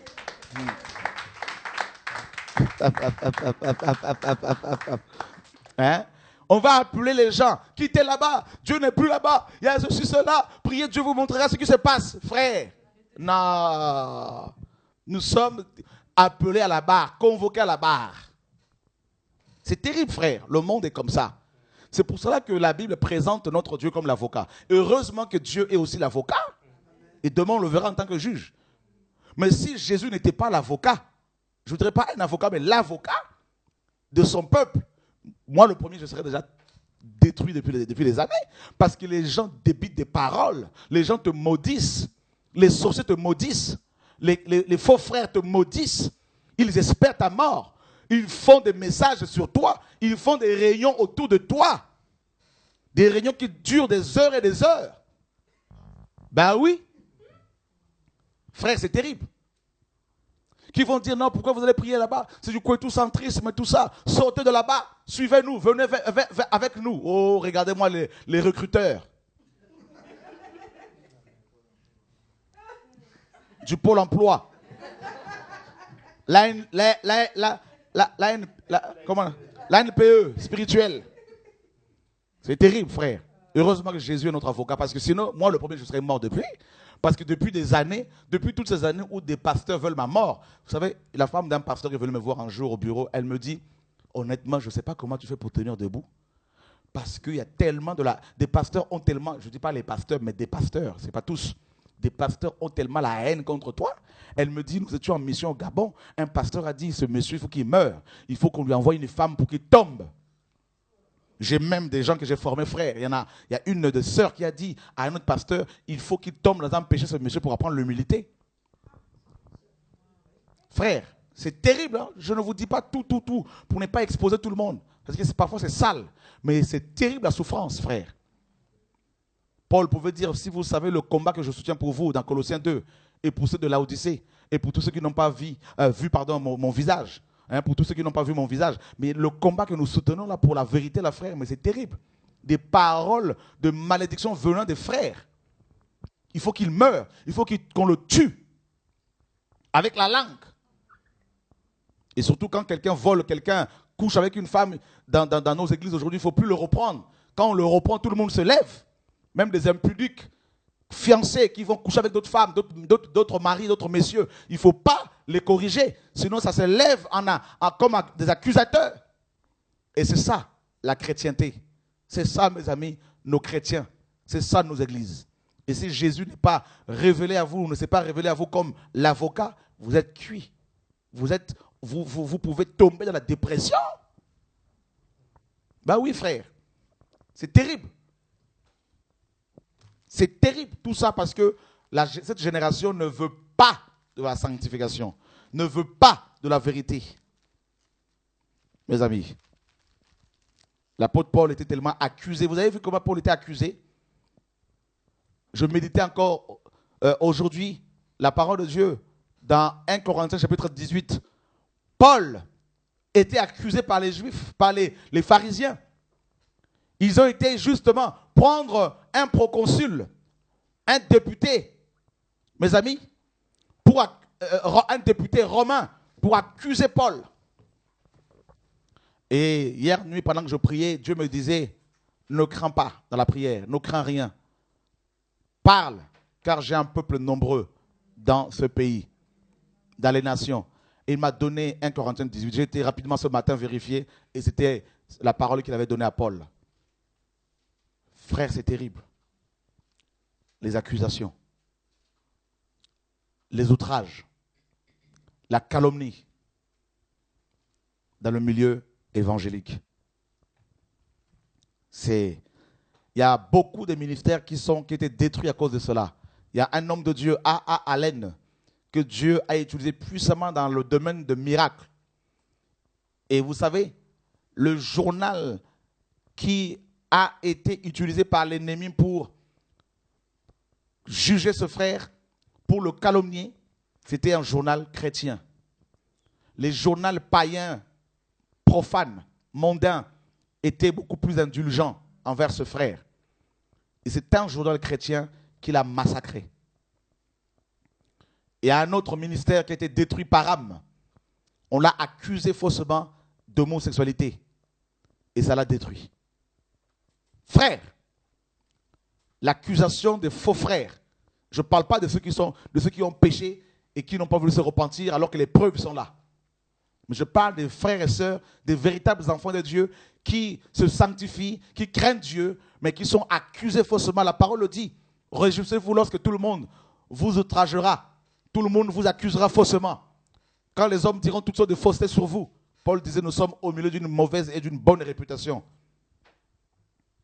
C'est terrible. Et c'est ça, la vie chrétienne d'aujourd'hui. Et ça a toujours été comme ça, frère. Même à l'époque de Jérémie. Et si vous n'avez pas la révélation de Jésus en tant qu'avocat, vous allez tomber dans la dépression. Vous pouvez tomber dans la dépression, voire même vous repartir dans le monde. Je connais beaucoup de pasteurs, mes amis, qui craignaient Dieu, mais ils ont été accusés faussement par leurs proches. Et avec la langue, on les a tués. Et beaucoup sont tombés dans la dépression. Il y en a qui sont tombés dans l'alcool.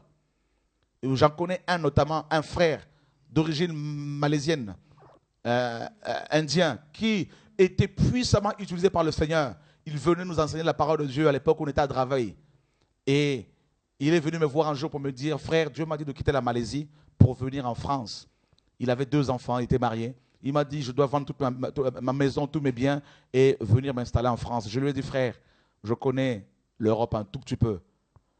Avant de venir ici, garde d'abord ta maison, viens d'abord seul, tâter le terrain.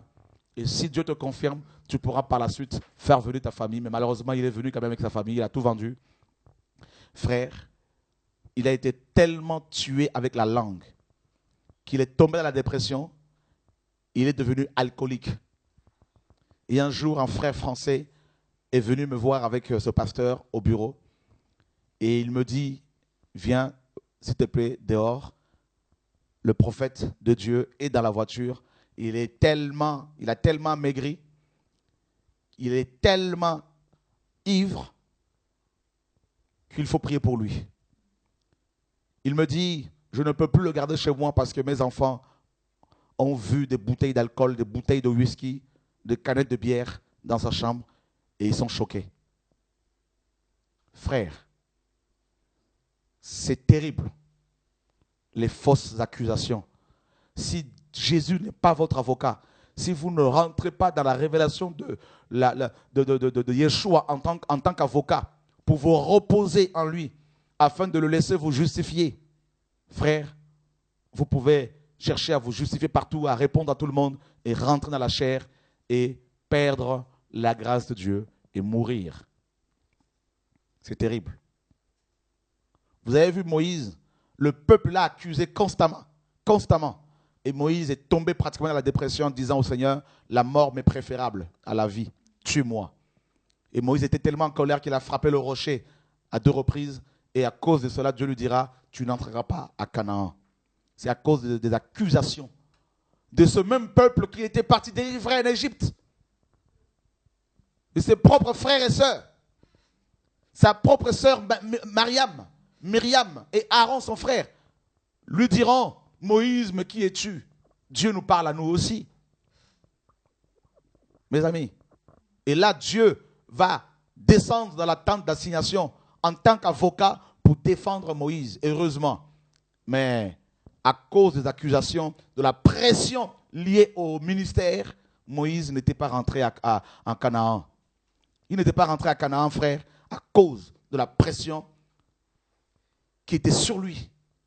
Et Satan était derrière. Frère, je veux vous dire, ce soir, vous ouvrez les yeux par l'Esprit de Dieu, afin que vous compreniez que si vous n'avez pas la révélation de Jésus en tant qu'avocat pour vous reposer en lui, conformément à cette parole qu'il a donnée dans Matthieu 11, 28 à 29, qui dit, venez à moi vous tous qui êtes fatigués, chargés. Fatigués de quoi? Du péché. Fatigués de quoi? De fausses accusations. Fatigués de quoi? Mes amis, des propos sanguinaires, de l'outrage, si vous n'êtes pas dans la révélation de Yeshua en tant qu'avocat, vous chercherez à vous défendre vous-même en tant qu'avocat, à vous justifier et à exercer la justice en tant que juge.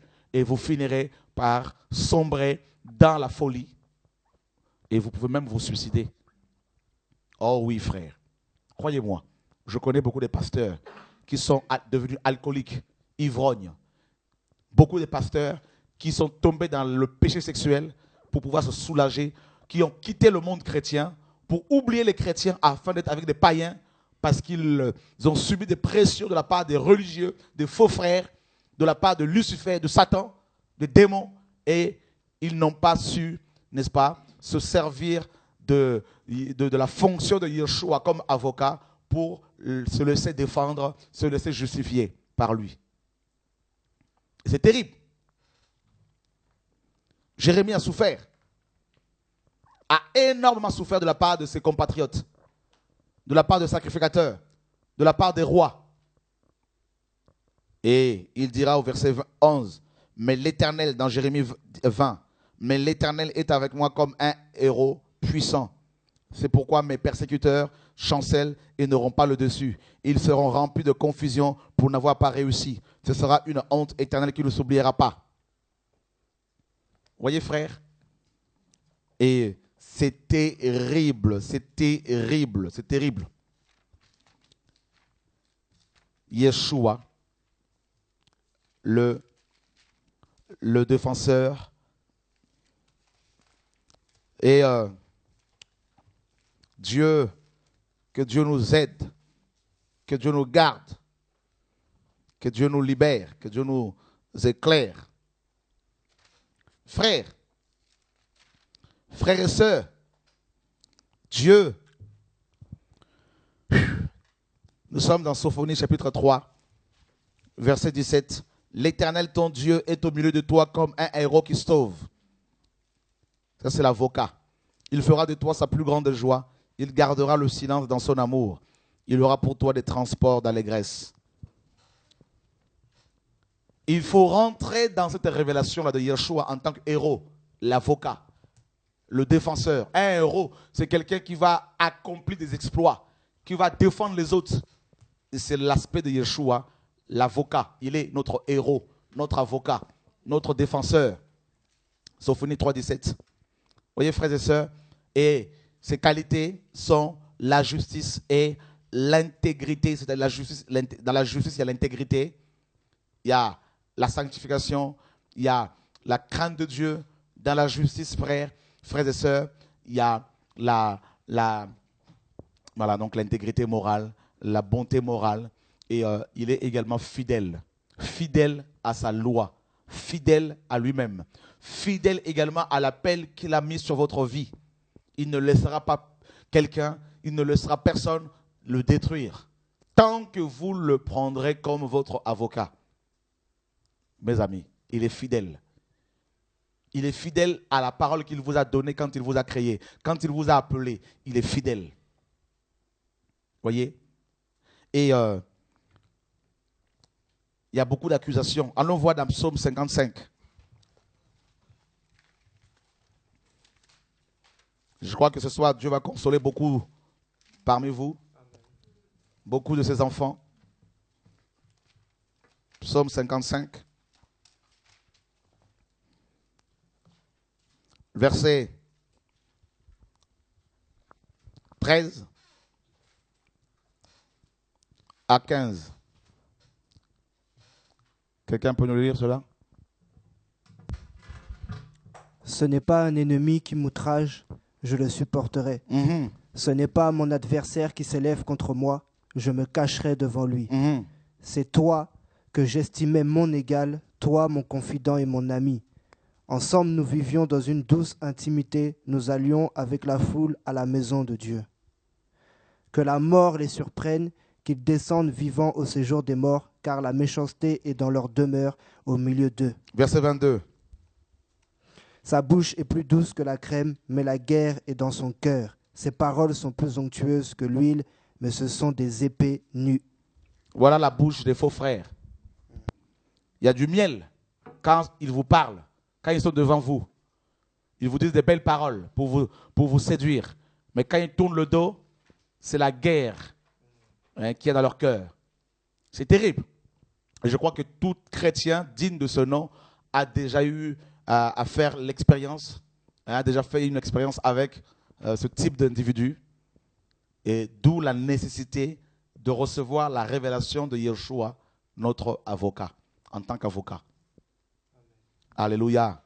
J'aime beaucoup ce psaume parce que c'est le cœur de, n'est-ce pas, notre frère David qui s'exprime. Il dit, si c'est un ennemi, une personne qui est loin, qui m'outrage, je le supporterai. Mais toi qui étais là avec moi, toi qui es là avec moi et qui fais semblant, quand cela vient de ta femme, de ton mari, de ton frère, de ta soeur, de ton enfant, de ton grand-père, de ton collaborateur, frère, si Jésus n'est pas ton avocat, eh bien c'est la mort assurée. Alléluia. Et on va finir avec Satan l'accusateur, Zacharie chapitre 3.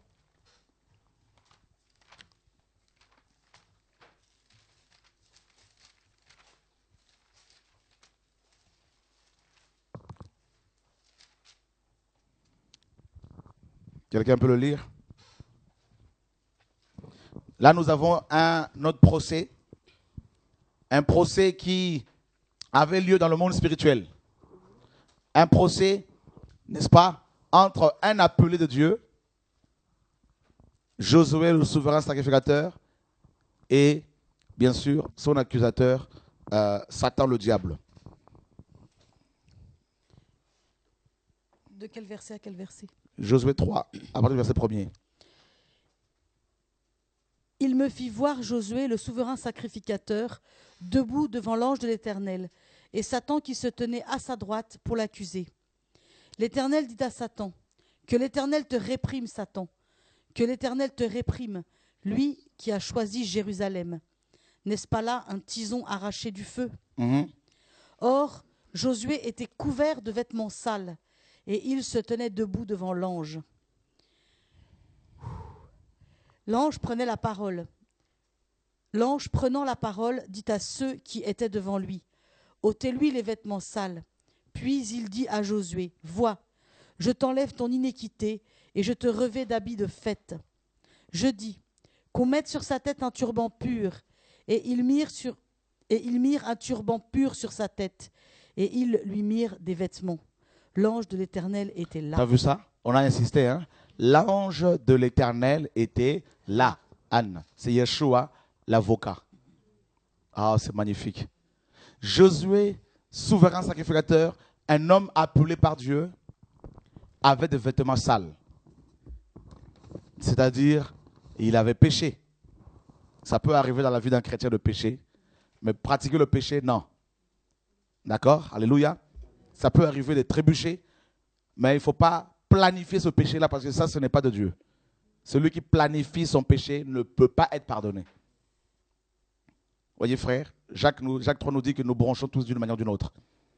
Et bon, Josué avait également bronché. Mais Satan ne l'avait pas loupé. Et on nous dit que Satan était à sa droite. Pourquoi sa droite? La droite est très symbolique. Hein? C'est l'image de la force, de la puissance. Donc, ça veut dire quoi? Ça veut dire littéralement Satan dominait sur Josué parce que le péché donne de droits légaux à Satan. Le péché donne la force à Satan. C'est pour cela qu'il est dit ici qu'il était à la droite de Josué. Ben voilà. Donc, Josué n'était plus en mesure de contrôler sa droite parce que Satan était là. Satan l'occupait. Et maintenant, il y avait ce procès qui était là. Yeshua était là comme le juge et l'avocat. Et Satan était en train d'accuser Josué devant Yeshua, auprès de Yeshua. Jésus, tu as dit que celui qui pêche doit mourir. Il faut qu'il meure. Tu as dit ça. La parole dit ci. La parole dit ça. Yeshua, écoutez en tant que juge. On verra ça demain. Et ensuite, il rentre dans sa fonction d'avocat. Mon sang a coulé. Alléluia. Il a effacé l'acte dont les ordonnances nous condamnaient. Oh my God, oh my God, oh my God, oh my God. Vous vous rendez compte, Colossiens 2, mes amis 14. il a effacé l'acte dont les ordonnances nous condamnaient. Donc notre avocat a effacé l'acte qui nous condamnait, frère, dont les ordonnances nous condamnaient. Il a éliminé en le clouant à la croix. Vous voyez? Voilà pourquoi sa fonction d'avocat est intrinsèquement liée à la, n'est-ce pas, sacrificature, à l'expiation, à son sacrifice, à la croix. Mes amis, il a effacé cet acte-là dans la loi de Moïse. Vous vous rendez compte? Oh, mes amis. C'est-à-dire, il a établi une nouvelle loi. La loi de l'amour. Que Satan n'a pas.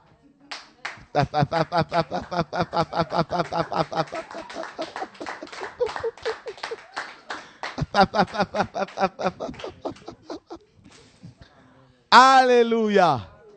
Oh, qu'il soit glorifié. Notre Hachem. Waouh.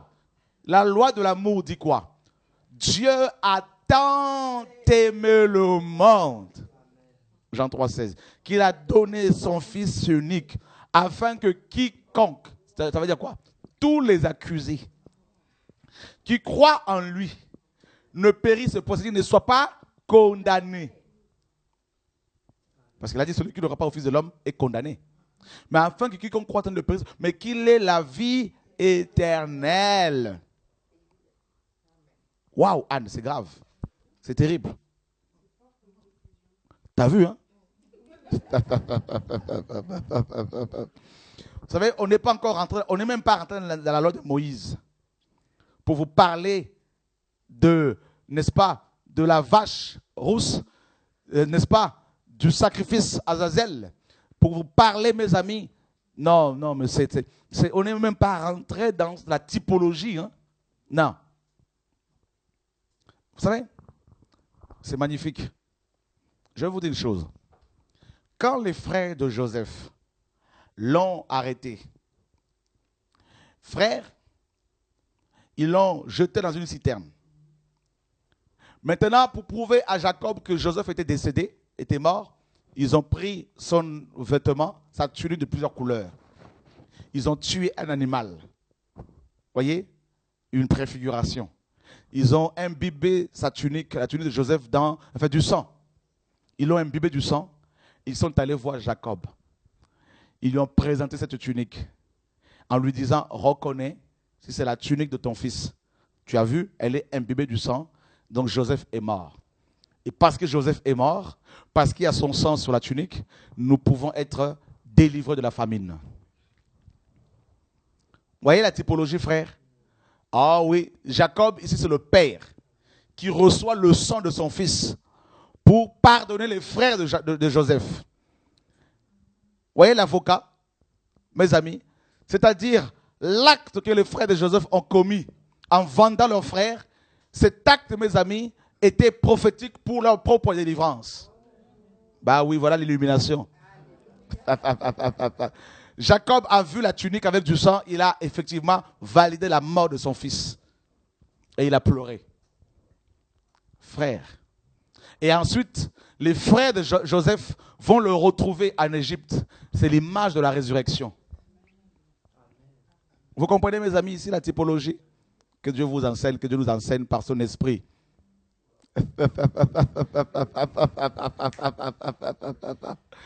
Oh, mes amis. Frère, et dans Romains chapitre 8, pour clôturer vraiment, la Bible dit que Jésus intercède. L'enseignement, je ne peux pas le finir ce soir. Ben non, il faut plusieurs jours. Il faut plusieurs jours. Oh, Romains chapitre 8. Hein? Nous lisons ceci. Nous lisons le verset, s'il vous plaît, 28. On va descendre. On y va tous ensemble. Tu peux y aller, Nous savons du reste que toute chose concourt au bien de ceux qui aiment Dieu, de ceux qui sont appelés selon son dessein. Car ceux qu'il a connus d'avance, il les a aussi prédestinés à être semblables à l'image de son Fils, afin que son Fils soit le premier-né de beaucoup de frères. Et ceux qu'il a prédestinés, il les a aussi appelés. Ceux qu'il a appelés, il les a aussi justifiés. Ah, justifiés. Oh my God. La justice.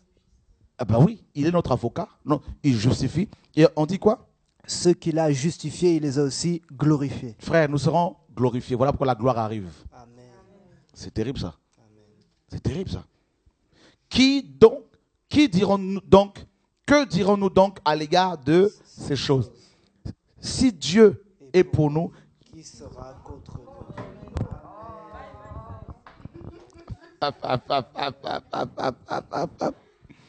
Ni Satan, ni les gens qui nous accusent là. Personne. Ils vont se fatiguer. Au bout de 5 ans, ils vont finir tout leur rouleau. Ils vont passer à autre chose. Et on continue là. On dit quoi? Lui qui n'a point épargné son propre fils, mais qui l'a livré pour nous tous, comment ne nous donnera-t-il pas aussi toutes choses avec? Qui accusera les élus de Dieu? C'est Dieu qui justifie. Oh my God. Oh my God. Alléluia. Alléluia.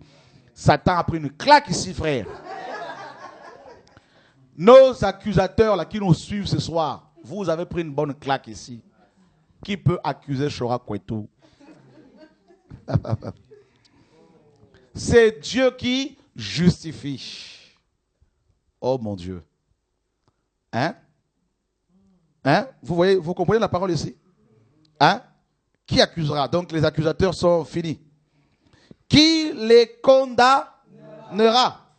Christ est? Oh, bien plus. Il est ressuscité. Il est à la droite.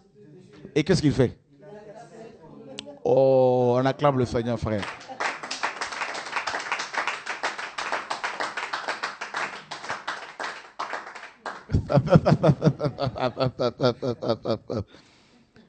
Il intercède. Voilà son ministère d'avocat. L'intercession continuelle. Pendant que tu es malade et tu n'arrives pas à prier, t'inquiète pas. Que personne ne te condamne. Même dans ton cœur, seulement du Seigneur, je t'aime. Ça suffit. Et lui, il fait le reste. Et il intercède. Une intercession, mes amis, prophétique. Vous vous rendez compte? Il t'arrose avec la prière.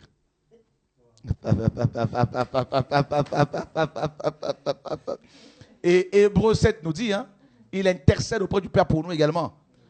Qui nous séparera de l'amour de Christ? Sera-ce la tribulation? Non, finis ça.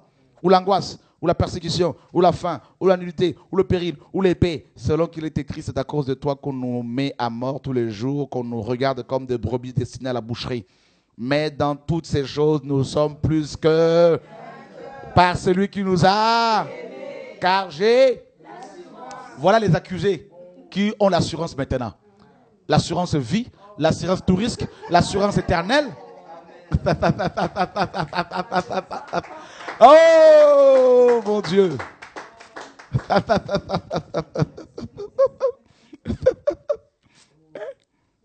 Parce que dans Romains chapitre 7, Paul était accusé. Paul dit, je veux faire le bien, mais le mal est attaché à moi. Qui me délivrera? Voilà l'avocat qui arrive. Paul, me voici.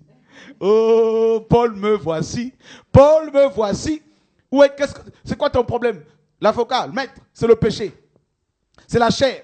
C'est la loi de Moïse. Ce sont les démons, les hommes. L'avocat dit, tout ça là, c'est réglé. Tout ça, c'est... Voilà l'assurance du salut. L'assurance d'être libéré. C'est pour la liberté que Christ nous a affranchis. Frère, car j'ai l'assurance que ni la mort, ni la vie, ni les anges, ni les dominations, ni les choses présentes, ni les choses à venir, ni les puissances, ni la hauteur, ni la profondeur, ni aucune autre créature ne pourra nous séparer de l'amour de Dieu manifestant Jésus-Christ notre Seigneur. Oh, Seigneur, ici c'est le maître. C'est-à-dire l'avocat. Adon, c'est l'avocat. Mes amis, je crois qu'on ne peut plus continuer encore. Vous avez assez mangé ce soir.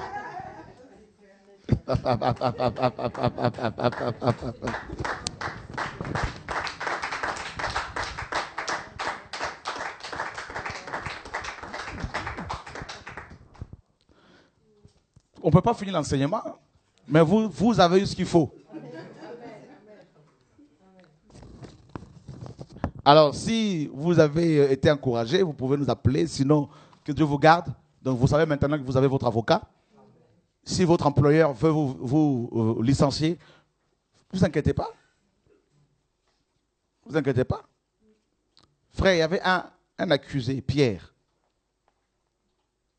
Et Hérode l'avait emprisonné. Frère, l'avocat l'a défendu tellement que Hérode a été décapité. À sa place. Et Pierre a été libéré de la prison.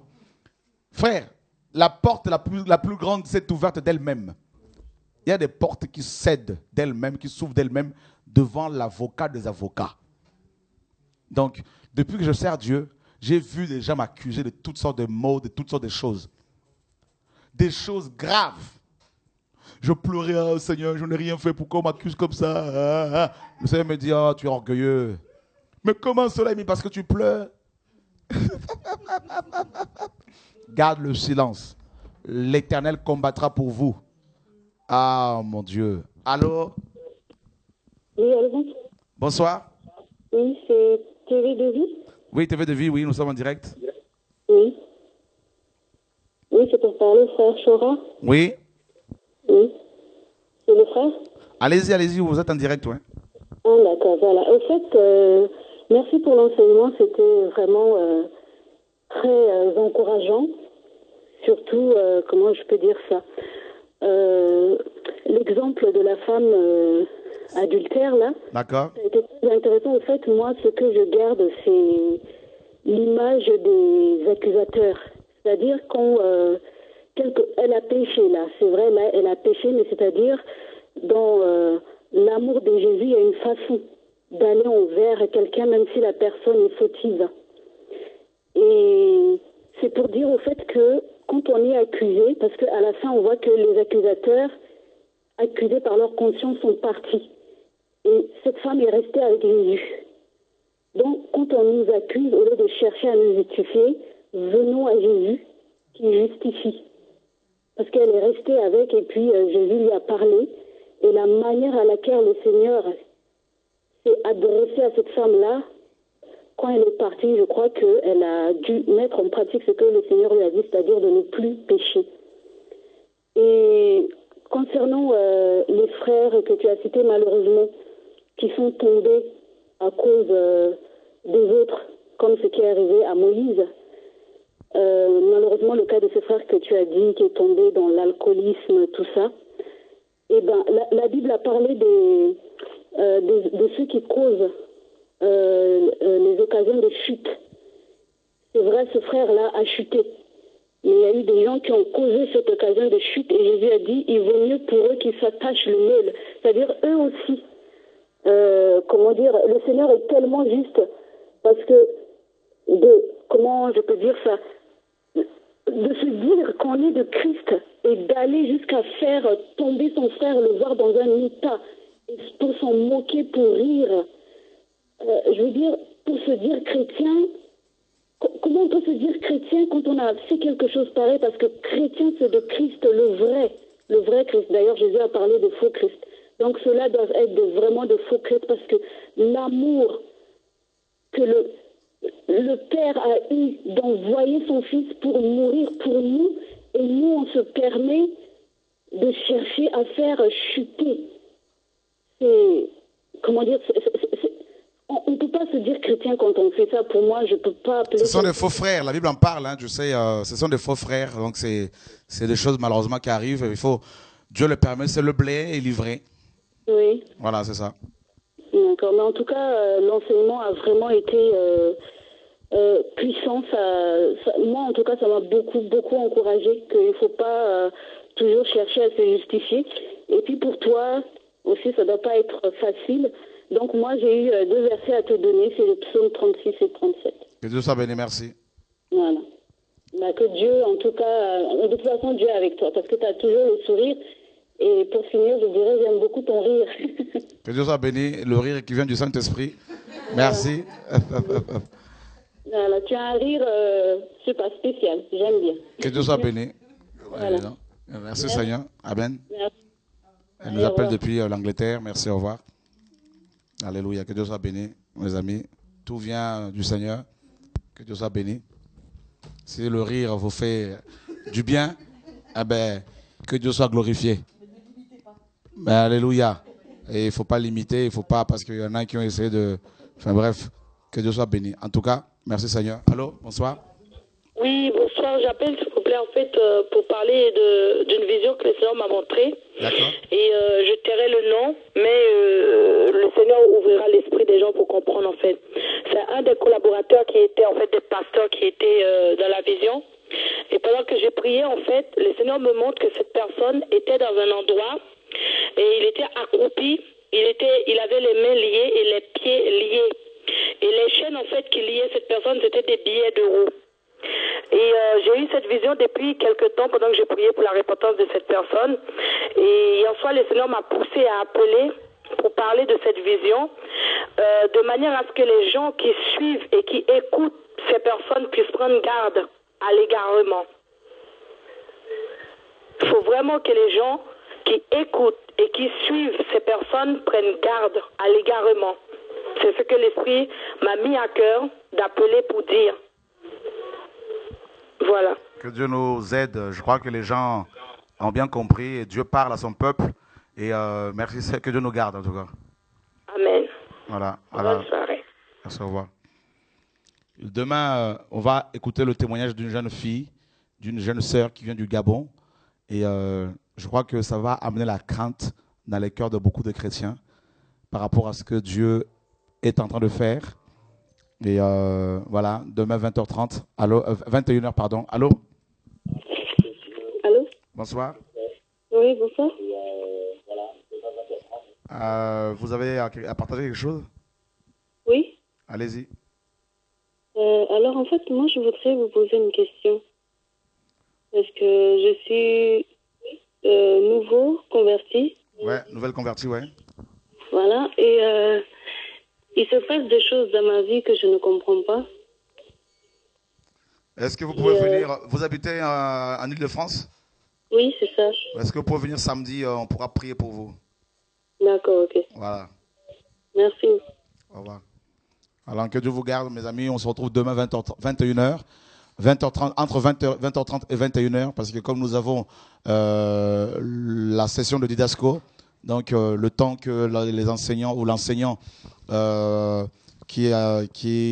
les enseignants finissent leurs discours, leurs enseignements et terminent. Voilà, donc il faut laisser aussi le temps aux frères et sœurs, aux étudiants de poser des questions.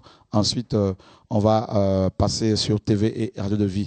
Donc merci pour votre soutien, merci pour vos prières. Et rappelez-vous bien que ce samedi également, nous sommes sur Évry à partir de 16h30 pour la réunion de réveil. Que Dieu nous garde. On se retrouve demain entre 20h30 et 21h sur TV et Radio de Vie. Merci Seigneur. Au revoir.